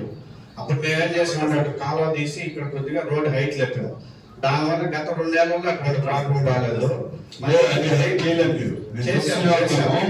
ఇప్పుడు ఆ పక్కన లేఅవుట్లు పక్కన వేస్తున్నారు, ఈ పక్క లేఅవుట్ ఆ పక్కన లేఅవుట్ ఇద్దరు వేస్తున్నారు. ఆ లేఅవుట్లు అప్రూవ్ అయినాయో మనకు తెలియదు, కానీ అక్కడ మన ఆ వాటర్ మొత్తం ఇక్కడి నుంచి కనీసం ఒక 30-40-50 మీటర్ల దాకా వాటర్ వెళ్ళాలి రోడ్లో నుంచి రావాలంటే. మీరు ఎందుకు ఆ సైడ్ డ్రైన్ లాగా ఒక రోడ్డు కొని ఆ వాటర్ ని గుడ్డలో కలుపుకోలేదు, లేకపోతే ఇంకో విధంగా కాదండి. లాస్ట్ ఆ పక్క పొలాలు కూడా ఉన్నాయి. ఏంటంటే అంత ముందు ఆ పక్కన పొలాలు ఉంటే ఆ పొలాల్లో నుంచి నీళ్లు వెళ్ళిపోయి ఇప్పుడు వాళ్ళు పోయేస్తున్నారు. మీరు దాని ఆల్టర్నేట్ ఏదనేది చూసుకోవాలి కదా. ఆ పొలంలో నుంచి దాగుందా లేకపోతే ఎట్లా ఉందా ఏందనేది ఆ పరిష్కార మార్గం చూడాలి కదా సార్. లాస్ట్ టైం కూడా ఇన్స్పెక్షన్ చేసి అప్పుడు చేర్చాము. దాని తర్వాత మేము వెట్నింగ్ చేసి కొద్ది హైట్ లేని తర్వాత గత 2 years లో అయితే ఆ ప్రాబ్లం రాలేదు. మళ్ళీ ఇప్పుడు మీరు అన్నట్టు లేఅవుట్లు ఈ ముందర కూడా వేసేసారు, కాపాలం దాటుతాను. దానివల్ల అప్పుడు మేమేం చేసామంటే మీరు చెప్పారు లేఅవుట్ అక్కడి నుంచి అక్కడ దాకా కాలువ తీసుకున్నాం. ఇక్కడే ఉన్నాయి మొత్తం అక్కడ పోయేదానికే ఇబ్బంది. ఇప్పుడు లేఅవుట్ అప్రూవ్ అయినాయా? అప్రూవ్ పెట్టించారు మనకు అసలు. ఆ లేఅవుట్ 2 వేస్తున్నారు కాంపౌండ్ దగ్గర. సార్ తెలీదా? ఎల్ఆర్ఎస్ పెట్టించున్నారు సార్, ఎల్ఆర్ఎస్ పెట్టించున్నారు. మేడం గారు కూడా అంత వాటర్ ఉన్నప్పుడు ఇది అవుతాయా లేఅవుట్లు? నీళ్ళల్లో కూడా పెట్టి లేఅవుట్లు అప్రూవల్ అవుతాయా? లేదు సార్, ఇప్పుడు ఎన్ని చూడాలి కదా. ఎల్ఆర్ఎస్ పెట్టి మేడం గారు ఇన్స్పెక్షన్ ఇప్పుడు ఎన్ని చూడాలి కదా. ఇప్పుడు ఒకసారి వాటర్ అంతా మొత్తం వాటర్ వచ్చిన లేఅవుట్లు అంతా అటువంటి దాంట్లో చేస్తే రేపు ఏదన్నా ఆ ఏరియాలో ఇదైనప్పుడు ఆ పక్క నుంచి చెరువు ఇది ఉంది, ఆ మొత్తం వాటర్ వస్తుంది. రేపు ఏదైనా ఇబ్బంది అయితే దానికి కాకపోవడం మీరు చెప్పినట్టు అక్కడ దారి అవకాశం ఉంటే చూస్తాము. చూస్తున్నారు జీపో మేడం గారు చూస్తున్నారు. ఎల్ఆర్ఎస్ లో ఉన్నాయి వెరిఫై చేస్తాం. చూడండి, ముందు చూసి దాన్ని చేయండి. ఇంకోటి ఏంటంటే మీకు ఆల్టర్నేటివ్ ఐటీ నుంచి రోడ్డు పోతుంది, సీసీ అవుతుంది. పాపం ఇక్కడ ఫోన్ ఆ సైడ్ అవుతున్నారు. మన మిత్రుడు మన మీడియా కూడా పెట్టారు, మన మీడియా సోదరుడు. దాన్ని చూసినా కూడా ఎవరు స్పందించలా. ఆ ఆల్టర్నేటివ్ అక్కడ ఐటీఐ నుంచి రోడ్ నుంచి అక్కడ పోతుంది. కనీసం దాని గుంటలన్నా పొడిస్తే దాంట్లోనే పోతారు పాపం, అది గుంటలే. ఏమన్నా కూడా వెళ్తున్నా చూస్తున్నా లేదా? ఆ పక్కన ఐటీఐ రోడ్డు మున్సిపాలిటీ అన్న వాళ్ళు ఎవరున్నా దాన్ని సార్ ఐటీఐ రోడ్డు వాళ్ళు అడిగితే అది మున్సిపాలిటీ రోడ్డు అంటున్నారు. ఇట్లా వచ్చి ఆర్ఎండి వస్తే ఐటీఐ రోడ్ నుంచి అక్కడ క్రాస్ అయితే దాంట్లో రాపూర్ హైవే గారు పోతారు. అది మొత్తం గుంటలు. అది కూడా ఎదన బాగున్నా ఉంటే బాగునేటట్టు దాంట్లోనే పోతారు. అది లేదు. దాన్ని మనమన్నా చూస్తాం, మనం చేయాల్సిన బాధ్యత మనం కూడా చేయాలి కదా. దాన్ని చెప్తే సార్ కమిషనర్ గారు వచ్చినప్పుడు చెప్పండి, మీరు కూడా దాన్ని చూసి సరే మీరు కూడా పోయి దాన్ని చూసి ముందు ఆ రోడ్డన్నా చేయండి. వీళ్ళు చేస్తే లేట్ ప్రాసెస్ అవుతుంది నాకు తెలిసి. దాని ఆల్టర్నేట్ అన్నా చేస్తే పాప అక్కడ పోయేటప్పుడు మీరు కూడా లేట్ అంటే మేము లేట్ చెప్పాను కదా సార్, మీరు దాన్ని కొంచెం మధ్యలో కూడా కొట్టబడిపోయింది. మీరు దిగి చూడండి, ఆ బైక్ లో పాప ఆడికి వచ్చేలా స్కిట్ అయి పడిపోతున్నారు కదా. నాకు తెలుసులేండి, ఆల్రెడీ మీరు చూసారు. మీరు మా ఇక్కడ నుంచి ముద్దులు ఇక్కడనే ఉన్నారు, మీకు అన్ని తెలుసు. ఆల్రెడీ మనం రాజా గారి నుంచి కూడా ఫోన్ వచ్చింది గత ప్రభుత్వం ఉన్నప్పుడు, ఇప్పుడు చేయించాం నీట్ గా. మళ్ళీ ఇప్పుడు ఆ ప్రాబ్లం వచ్చింది. నాకు ఒక 2 days బ్యాక్ చెప్పారు. అది ఎప్పుడు నుంచి సార్, నెల పై నుంచి ఉంది. వర్షం పడ్డప్పటి నుంచి వస్తానే ఉన్నది. మన వాళ్ళు వీడియోలు పెట్టున్నారు. అవి కానీ చూసి మీరు స్పందిస్తే చూస్తాం. వాళ్ళు కూడా స్పందించారండి. ఆ స్పందన లేదని నేను మిమ్మల్ని అడుగుతున్నాను. కాలం ఏదన్నా పాసిబిలిటీ ఉంటే చాలా మీరు కంపల్సరీ ఆ సైడ్ నే తీసుకుని పోయి కొంచెం డౌన్ ఏరియాలో పొడవులు ఉన్నాయి, ఆ వారన్నా తీసేయడం లేదా ఇంకోటి తీసేది ఏదో చూడండి. చూస్తే దానికి ఏదో అవుతుంది మాకు సార్. అదే సార్ గ్యాంగ్ వర్క్ అన్నారు, గ్యాంగ్ వర్కే పెట్టలేదు సార్. వాటిలో గ్యాంగ్ వర్క్ జరగలేదు. గ్యాంగ్ వర్క్ పెట్టలేదు, గ్యాంగ్ వర్క్ పెట్టలేదు. జాతరలో గ్యాంగ్ వర్క్ పెట్టలేదు, పెట్టలేదు సార్. కంపల్సరీ గ్యాంగ్ వర్క్ చేయించారు, చేయించలేదు సార్. జాతర పెట్టారు కదా, వాళ్ళ వస్తువులు అది కనీసం ఆ బడికి గుడికి ఏదో స్థలం ఉందా లేదా అనేది చూడండి. చూడకుండా మీరు ఇచ్చేసి దానికి పర్మిషన్ ఇచ్చి రేపు ఎంతమంది ఇబ్బంది పడుతున్నారు. ఒక స్కూల్ పెట్టాలంటే లేదు, ఈరోజు అంగన్వాడీ స్కూల్ లేదంటే ఆమె మేము ఎదిగి చూపించాం. అంగన్వాడీ స్కూల్ మా ఏరియాలో లేదు అంటే మేము ఆ స్థలాలు చూసి ఎప్పటి నుంచో 40 సంవత్సరాల నుంచి మట్టి దెబ్బలు అంటే మా సొంత డబ్బులతో మన ప్లస్ మన మున్సిపల్ వారు హిటాచ్ అదే జేసీ పంపిస్తే ట్రాక్టర్ సొంత డబ్బులతో మేము పెట్టి ఆ ఏరియా అంతా క్లీన్ చేసి ఆమె చూపించాం స్థలాన్ని. ఈ రోజు వాళ్ళంతా కూడా ఇల్లు కూడా చూస్తున్నాం. ఆ స్థలాలంతా ఈ రోజు అందరూ దానికి పెట్టుకున్నారు. దాని నుంచి సర్వే చేయమన్నాం, కమిషనర్ చెప్పారు. మళ్ళీ నువ్వు దాన్ని అనుకోవాలి, బోర్డు ఉంది, అందరు కొట్టి దాన్ని పెట్టుకున్నారు. వాళ్ళు మనం క్లీన్ చేసిన దాంట్లో వాళ్ళ ఇంటికి ఆ పక్క మెయిన్ డోర్ అంటే ఈ పక్క సందాలు పెట్టుకున్నారు. అవన్నీ మీకు చూపించారు. దాన్ని ఏం చేశారు చెప్పండి. ఇంకెప్పుడు బోర్డు పెట్టింది పక్కన పెట్టినారు. అవును, ఆ ప్రాజెక్ట్ కూడా 2.5 అడుగు ఉంది సార్. దీంట్లో మన వేకెంట్ ప్లేస్ ఏదైతే ఉందో 1.5 అడుగు మార్క్ చేసుకోవాలి. మనము తీపిచ్చేస్తాం సార్. అవన్నీ పబ్లిక్ అవును సార్, వేకెంట్ సైట్ మన మున్సిపాలిటీ పాత కాలంలో వాళ్ళంతా పాపం యూజ్ చేసుకునేది. దాన్ని మన మీద కొట్టి అక్కడ ఏదో చేసి పెడతామంటే యువత వాళ్ళు వచ్చి వాళ్ళంతా దాన్ని పెట్టుకుని వాళ్ళ కార్లు పెట్టుకున్నారు. మీరు అవన్నీ ముగిపించారా?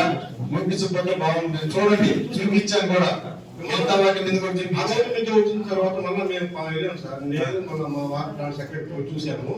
అది స్ట్రీట్ నెంబర్ 84 సార్. అది వేకెంట్ సైట్ ఉంది. వేకెంట్ సైట్ ఒక ప్రాజెక్ట్ 2.5 అడుగు మార్కింగ్ తీసుకున్నాం సార్. అది మన ప్రపోజల్ పెట్టి మనం దాన్ని తీపిచ్చేస్తాం. చూసి చేయించాలి.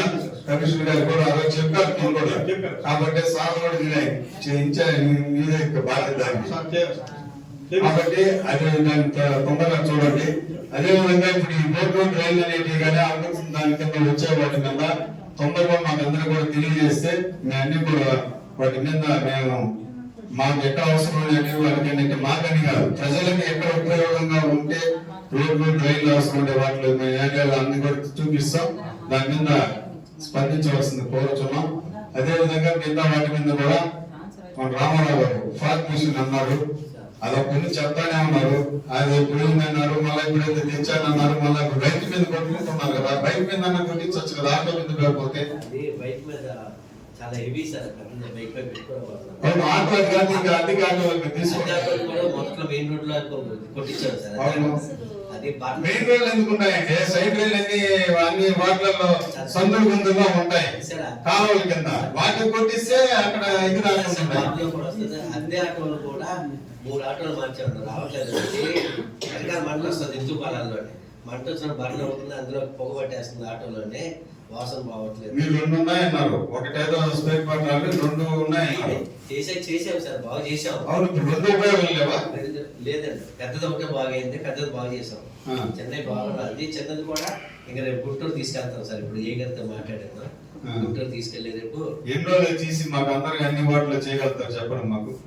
స్టార్ట్ అయితే చెప్పిన అడగడం అయిపోయింది, మళ్ళీ 3 నెలలు మా మీటింగ్, ఈ 3 నెలలు అందరూ మర్చిపోతాం. మళ్ళా మీరు వచ్చినప్పుడు కనబడితే మాకు గుర్తుకు వస్తాయి. మీరేం చేయాలి చెప్పండి, దానివల్ల మీరు టైం చెప్తారా? మొదలు పెట్టారు సార్, వారంలో బాగు చేయించి మొదలు పెట్టిస్తారు. వారంలో ఎవరున్నా అడగచ్చు, కౌన్సిలర్లు అందరూ కూడా వారంలో చేయకపోతే వారిలో కూడా బాధ్యత మనకు ఉంది కాబట్టి రామారావు గారిని ఎక్కడన్నా సాటిస్ఫైడ్ గానీ అడిగే బాధ్యత మనకు ఉంది.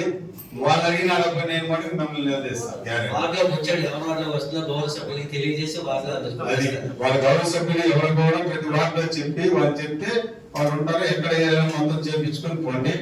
ఈ పారిశుద్ధ కార్మికులు కూడా మీరు కొంచెం వాళ్ళు కంటిన్యూగా ఉండే వాళ్ళని పెట్టండి. ఈ రోజు పని రేపు వాళ్ళ పని అంటే చేయట్లేదు వదిలే చేసే వాళ్ళని పెట్టండి అంటున్నాం. అందుకే కొంచెం మార్చవలసి వస్తుంది. చేసే వాళ్ళన్నా పెట్టండి, మీరు వాళ్ళన్నా మీరే మార్చండి. వాళ్ళు చేసే వాళ్ళగా ఉండాలా. మళ్ళీ ఈ రోజు మేము చెప్పాము వాళ్ళు ఉండటం లేదంటారు, మీరు పెట్టిననే ఉంటారా అదైనా మాకేం చెప్పాలి. కాబట్టి మీ అధికారులందరికీ, మున్సిపల్ చైర్పర్సన్ కి, వైస్ చైర్మన్ అందరూ కూడా, మా తోటి కౌన్సిల్ అందరూ కూడా, ప్రతి ఒక్కరు కూడా అడగాల్సిన మనకు బాధ్యత ఉంది. చైర్పర్సన్ ని అదే కమిషన్ అడగాల్సిన బాధ్యత కౌన్సిల్ బాధ్యత ఉంది కాబట్టి ప్రతి ఒక్కరు కూడా అడిగేదానికి ఈ 4 నెలలన్నా ఏదో కొద్దిగానే మనం చేసినట్టే అవకాశం చేసుకోవాల్సిందిగా మిత్రులందరికీ కూడా ధన్యవాదాలు.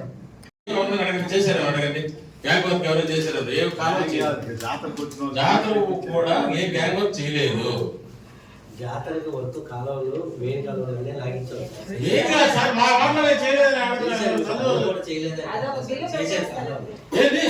కాలువలు చేశారు, చేయలేదు సార్ అనుకోండి, చేశారండి. నాకు సందులో యాడ్ చేశారు సార్, చేయలేదు.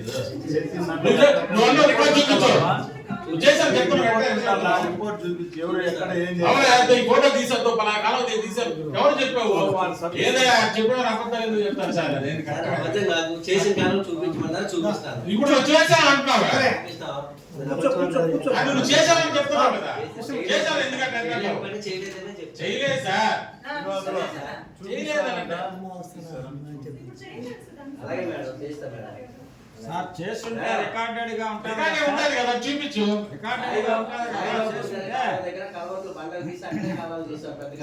మెయిన్ రోడ్ కాదు, ఇప్పుడు ఈదు ఉంటుంది కదా, ఇల్లు కాలువలు ఉంటాయి కదా, కాలువలో చేయించలేదని నేను అడుగుతున్నాను. ఆ కాలంలో వార్డులో కాలంలో మనుషులు చేస్తే వార్డులోనే మధ్యాహ్నం పూట కాలం తీయించారు.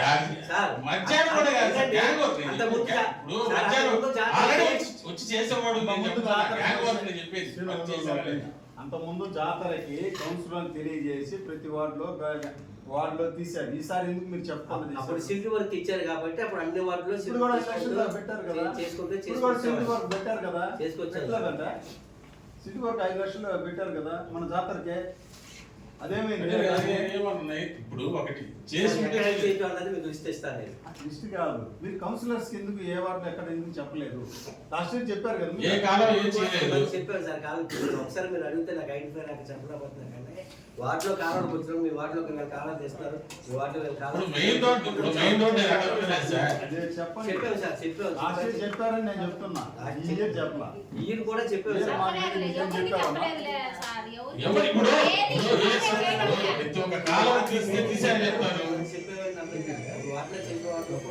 సార్ మెయిన్ రోడ్ అనట్లేదు సార్, నేను చెప్పేది వాళ్ళ కాలంలో గ్యాంగ్ వర్క్ పెట్టలేదు. ఇప్పుడు బండి ఎత్తి పెట్టి కాలం తీస్తేనే కదా గ్యాంగ్ వర్క్ పెట్టారు. ఏం చేశారని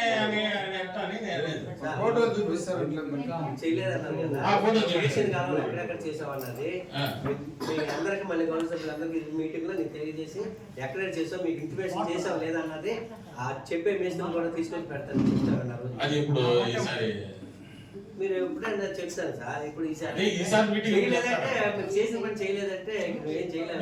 ఇప్పుడు అదే ఎవరు చేయలేదని చెప్తున్నారు.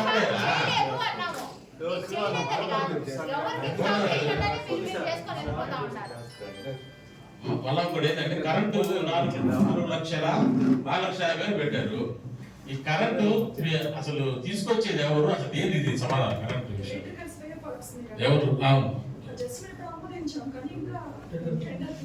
టెండర్లు ఇంకా ఆమోదించారు. అదే ఇంకా ఆమోదించారు కదా, ఆమోదించే చర్చల ముందు ఇప్పుడు ఆల్రెడీ బిల్లు రావాలా, అయిపోయింది. మళ్ళీ ఒకటి ఏంటంటే ప్రతి ఒక్కటి లైట్ వేసిన వెంటనే అటు వెళ్ళిపోతే లైట్ పోతుంది. ఇదంతా చెన్నై సరికి తెచ్చి ఇవ్వట్లేదా, అంత వారంటీ లేదు. ఈ సరుకు ఏంటంటే ఇప్పుడు లైట్ వేస్తారు, ఇప్పుడు చర్చి ఫోన్ చేసాము లైట్ వేస్తారు, లైట్ వేసి అటు వెళ్ళిపోయినా లైట్ వెళ్ళిపోతుంది. అతను వేసిన వెంటనే 10 నిమిషాలు లైట్ పోతుంది. వీలైన వరకు మంచి లైట్ వేసి గ్యారెంటీ లైట్ వేయమని కోరుతున్నాను. రేటు లేదు మేడం. మరొకటి ఏంటంటే సచివాలయంలో ఏంటంటే స్టాఫ్ ఒక కౌన్సిలర్ గా నేను అనేది ఒక టైం ఉంది అందరికి. ఇప్పుడు ఇల్లులు శాంక్షన్ అయినాయంట, ఏది హౌసింగ్ ఇల్లు ఎన్ని శాంక్షన్ అయినాయో ఏందో. ఇప్పుడు ఒక బెనిఫిషియర్ అడుగుతారు, అయ్యా నాకు ఇల్లు కావాలని నన్ను వచ్చి అడిగింది అనుకోండి, నేనే సమాధానం చెప్పలేకపోయాను. ఎందుకు చెప్పలేకపోయాను అంటున్నానంటే నాకు సమాధానం చెప్పండి, ఫోన్ చేసి చెప్తున్నారు. మీ వార్డులో 23వ వార్డులో 4-5 ఇల్లు శాంక్షన్ అయినాయి, ఒక ఎల్లమ్మకి ఒక పుల్లయ్యకి ఫలానా ఆయనకి శాంక్షన్ అయింది నాకు చెప్పవాలి. చెప్పకపోతే వాళ్ళకి సమాధానం ఏం చెప్పలేదు. చెప్పండి మేడం. ఇప్పుడు సచివాలయం వాళ్ళకి ఏది శాంక్షన్ అయిందో అంటే ఏదైనా ఇల్లు అయితే కానీ ఏదైనా శాంక్షన్ అయింది, ఫలానా మేము 50 కేజీలు ఇస్తున్నారు, ఒక టైం ఉన్నంత వరకు ప్రజా మిలియన్ కోరుతున్నాను మేడం. ఇంకేలేదు అనేది విలువ. ఆ విలువ లేకపోతే ఇప్పుడు ఒక సచివాలయంలో పోయేసి ఒక 4 ఇల్లు శాంక్షన్ అయ్యాయి, 4 ఇల్లు శాంక్షన్ అయ్యాయి నాకు తెలియదు. అది మరీ ఏంటంటే సచివాలయంలో హౌసింగ్ ఏఈ గారు హౌసింగ్ నేను ఫోన్ చేశాను మొన్న, హౌసింగ్ ఏఈ గారు రాలేదు మా అంటే మీకు అధికారం ఉందండి, మీకు సచివాలయానికి వెళ్ళొచ్చు. వెళ్ళాను మా పట్టించుకు. ఇప్పుడు హౌసింగ్ ఏఈ గారు ఫోన్ చేశా, పట్టించుకోకపోతే అప్పుడు నేను చెప్పండి, నేను రిపోర్ట్ చేశాను. మీకు అదే చెప్తున్నాను. హౌసింగ్ ఏఈ గారు ఫోన్ చేశా, హౌసింగ్ చేశాను మా ఫోన్ చేశాను, హౌసింగ్ ఏఈ ఫోన్ చేశాను. ఫోన్ చేసి ఎన్ని ఇల్లు శాంక్షన్ అయినా ఏదని అడిగితే అతను ఫోన్ రెండోసారి చేసి లిఫ్ట్ చేయడం, మరోసారి ఫోన్ చేస్తే సచివాలయం స్టాఫ్ చెప్తున్నారా, హౌసింగ్ ఏఈ చెప్పారమ్మా. అయితే ఫోన్ సచివాలయం అంటున్నారు. సచివాలయం పనిచేసి ఇంజనీర్ అబ్బాయిని అడిగాను నేను. ఆ అబ్బాయి అడిగితే నాకు లిస్ట్ లేదు అని అన్నాడు. అతను లిస్ట్ లేని వెంటనే హౌసింగ్ ఏఈకి ఫోన్ చేశాను. ఎందుకైనా లిస్ట్ లేదు అబ్బాయి అన్నాడు. నాకు సార్ నేను ఉన్నాయి చూసుకోవాలని ఒక గంట తర్వాత మళ్ళీ ఫోన్ చేశాను. మళ్ళీ గంట తర్వాత ఫోన్ చేసి హౌసింగ్కి నేనే వెళ్ళాను. నేనే వెళ్ళిపోతే లిస్ట్ ఉండదు అని చెప్పాడు. అంటే నేనేది ఏంటంటే ఒక్క ఇల్లు కట్టుకునేదానికి ఒక బెనిఫిషియర్ ఇన్నిసార్లు నేను తిరగాల్సిన అవసరం అంటే నేననేది అంటే బెనిఫిషియర్ సార్ పట్టించుకుంటారు, నాకే 3 సార్లు ఇప్పించుకున్నారు. ఇంజనీరింగ్ అతను సమాధానం చెప్తే ఏమన్నాడు, సార్ నాకు లిస్ట్ అవుట్ ఇవ్వలేదు, మా పరిధిలో సార్ ఏమంటున్నానంటే అన్ని ఎవరెవరు పేర్లు లిస్ట్ వార్డు గారు ఎవరెవరు లిస్ట్ అయినాయో ప్రతి ఒక్కటి నా దగ్గరే ఉంది, నేను ఎవరికి ఇవ్వలేదు ఇంకా. ఎందుకంటే అది నేను పెట్టుకున్నాను సార్, ఇంకా ఇవ్వలేదు సచివాలయం వాళ్ళకి ఎవరికి ఇవ్వలేదు.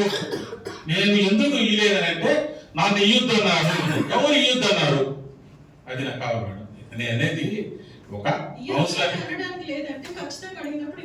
ఒక జస్ట్ నేను చెప్పాను కదా, మీకు సచివాలయం ఉన్నారు కదా, ఉన్నారు కదా, మీకేంటి సార్ అడిగితే ఏమన్నారు?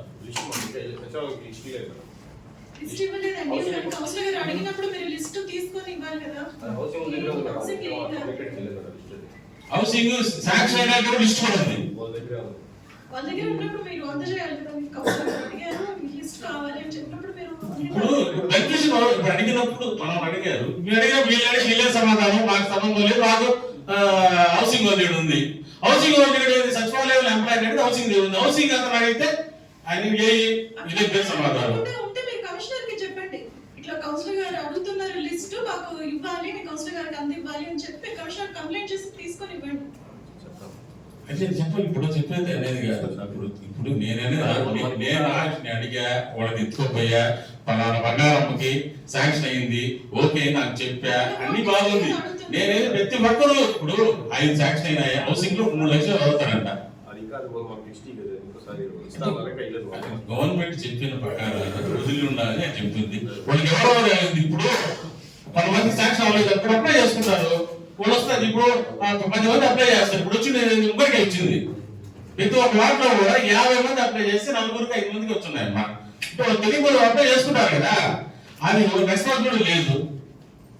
సరే మరొకటి ఏంటంటే లాస్ట్ ఇది మట్టి దిబ్బలు, వార్డుల్లో మట్టి దిబ్బలు, కంప లాస్ట్ లో ఉన్నది చూడండి. అది మొన్న జాతరప్పుడు మట్టి దిబ్బలు, ఏడ మట్టి దిబ్బలు ఉన్నాయి, ఏడ లాస్ట్ పెట్టినారు.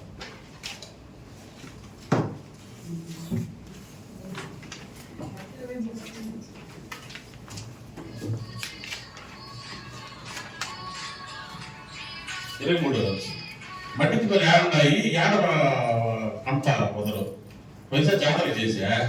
మళ్ళీ ఈ మట్టి దిబ్బలు ఎక్కడున్నాయని వాటి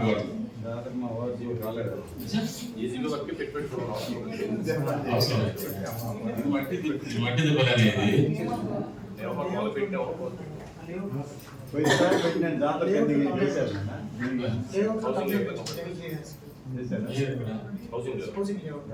హౌసింగ్ వార్డు సార్. ఇక్కడ హౌసింగ్ వార్డు పర్వాలేదు, 1 నుంచి 25 దాకా లాంటివి. 1 నుంచి 25 దాకా మట్టి దిబ్బలు ఏముంటాయి, మట్టి దిబ్బలు, పంపు పొదలు. పంపు పొదలు ఏమున్నాయి జాతరకి మళ్ళా పెట్టారు సార్. అదేమ్మా, ఇప్పుడు నాకు తెలిసి నా వాటో లేదు మట్టి దిబ్బలు, పంపు పొదలు అనేది. ఎక్కడ పెట్టా పైసా జాతర చేసి మళ్ళీ మట్టి దిబ్బలు మళ్ళీ కరెంట్ పెట్టా. ఎక్కడ ఇది, ఎక్కడ అసలు ఏం చెప్పి పెట్టేస్తే ఆడే వర్క్ అయిపోయిందనే. గుంటలు చిన్న చిన్న గుంటలు 5 లక్షలు పెడతారు, డబ్బులు తినేసి అయిపోయా. అది ఏమన్నా వర్క్తో పలానా కాంట్రాక్ట్ 4.5 లక్ష జేసీబీ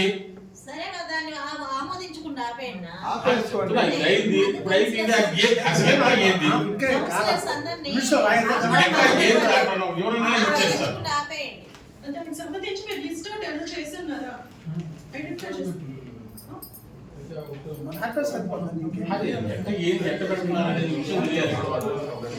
అసలు పాయింట్ ఏంటంటే 1 నుంచి 25 వార్డులు అని చెప్పడమే పెద్ద ఫ్రాడ్.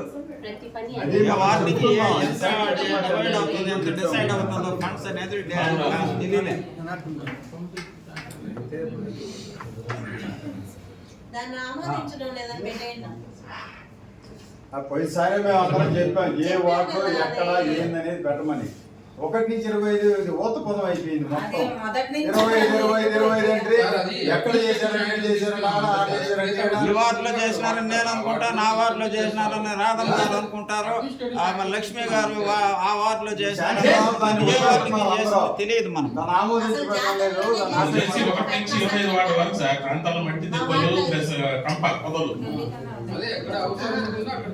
ఎక్కడ అవసరం తెలియాలి కదా. ఇప్పుడు మా చెంగయ్యకి నారాయణ పలానా చెప్పారు, మీరు ఎవరు చెప్పలేదు, చెప్పకపోయినా మట్టి దిబ్బలే. అది ఎక్కడ అనేది ఐడెంటిఫై చేసి ఎక్కడ అనేది అది కాదు సార్. పెట్టాలంటే ఇప్పుడు మట్టి దిబ్బలు లేకుండా 5 ఉన్నాయంటే పెట్టాలా, ఎక్కడ లేకపోతే పెట్టేది సార్ అడిగేది. ఏ వార్డులు అంటే వాళ్ళకనే తెలుస్తుంది. అందులో చెప్తారు కదా, పక్కన పెట్టేమని అంతే అయిపోయిందా. లిస్ట్ ఐడెంటిఫై చేసి ఇస్తాం. ఐడెంటిఫై కాదండి, మీరు ఐడెంటిఫై చేయకుండా ఎట్ట పెడతారు, మళ్ళీ ఐడెంటిఫై చేసి పెట్టేది ఏంటి? ఆల్రెడీ చేస్తున్నారు. చేయలేదు, ఎక్కడ చేస్తారా? అవును, అలాగే లేఅవుట్ లో కూడా కంప్లైంట్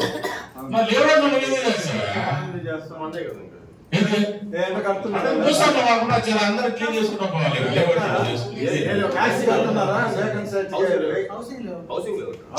హౌసింగ్ లేఅవుట్ కాదు అడిగేది, వాటిల్లో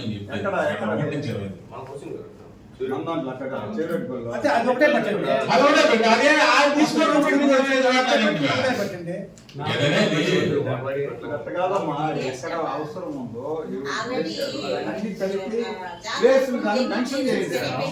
తీసుకున్నారు. అక్కడెక్కడ వార్డులో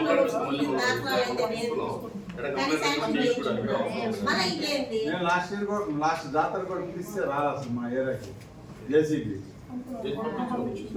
లాస్ట్ చిన్న బండి పంపించమని చెప్పాను నీకు లాస్ట్ లో కూడా ఎక్కడ బిడ్రాయి చేసి దీనికి కాదు లేఅవుట్ లో లాస్ట్ లో వాళ్ళంతా ఇది ఉన్నాయి తీయమంటే వాళ్ళు వచ్చేసారు సార్ ఇది అందరినీ కనుక్కొని అందరిని అడిగి మళ్ళీ చేయించారు. ఇది ఒక పెండింగ్ ఇది ఒక పెండింగ్ పెట్టేసి ఇది అందరిని అడిగి కనుక్కొని చేయాలి. అది మళ్ళీ ఒకటి ఏంటంటే సాహెబ్ గుడి పక్కన ఈ ₹1,00,000 పెట్టున్నారు.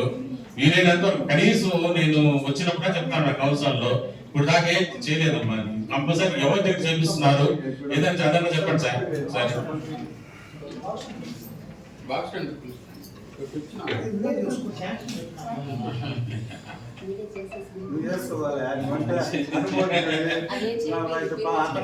ఏదో ఇప్పుడు అట్టలు వేస్తారు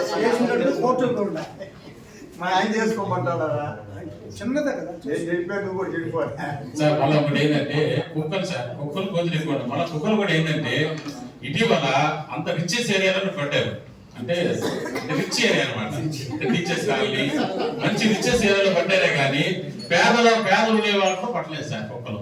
దయించి మీరు ఏమనుకోకుండా 2 రోజులు రిచెస్ అనమాట బాగుంది రిచ్ ఏరియాలో పట్టారు కుక్కలు. మిగతా కుక్కలు పట్టలేదని నేను అనుకున్నాను. అడిగితే కూడా ఏమంటున్నారంటే పట్టేసి వెళ్ళిపోయారంట రిచ్ కుక్కలు. ఇంకా మామూలు నాటు కుక్కలు పట్టారు సార్. దయించి రిచ్ కుక్కలు అంటే కొన్ని వాటిలో పట్టారు, కొన్ని వాటి పట్ల. అదే అడిగితే ఇప్పుడు కాదు బాగా చూస్తాం.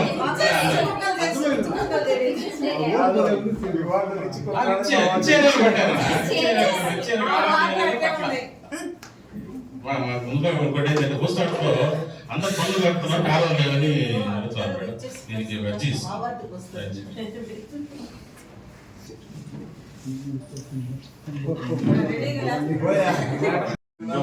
అందుకనే సీన్ అయిపోయిందా ₹80,00,000 వస్తాయి.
లాస్ట్ టైం అక్కడి నుంచి వచ్చింది.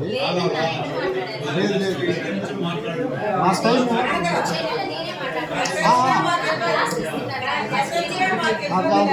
లాస్ట్ టైం ఇక్కడి నుంచి వచ్చింది చెప్పి ఇచ్చారు, అడిగారు.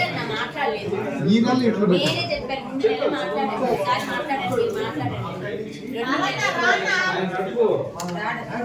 శంకరన్న 14 కాకుండా 5వ వార్డు 3వ వార్డు 2 కూడా తీసుకున్నాడు.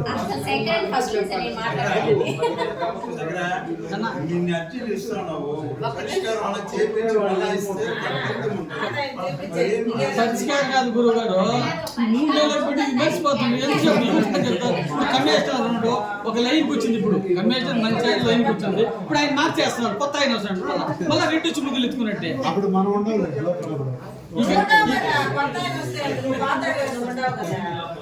పాత గోడ కొత్త కదా, మనం పాత వాళ్ళమే. మేడం,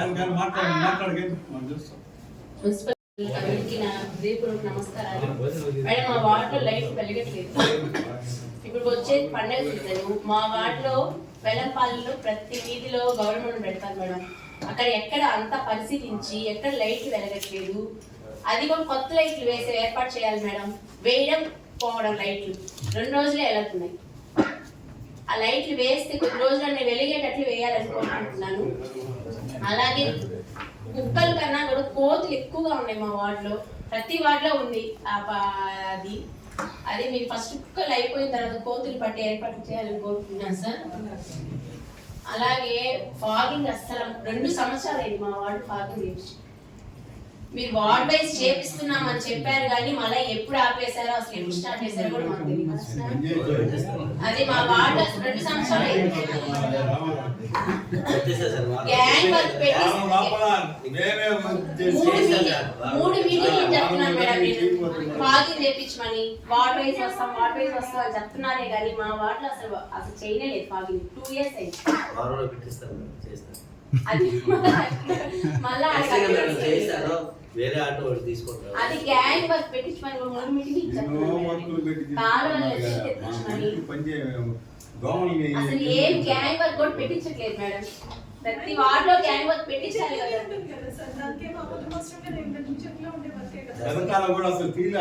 అది దోమలు ఎక్కువైపోయి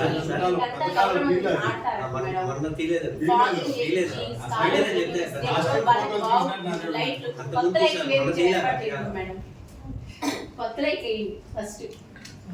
వేయడం పోవడం 2 రోజులే లైట్లు. Thank you.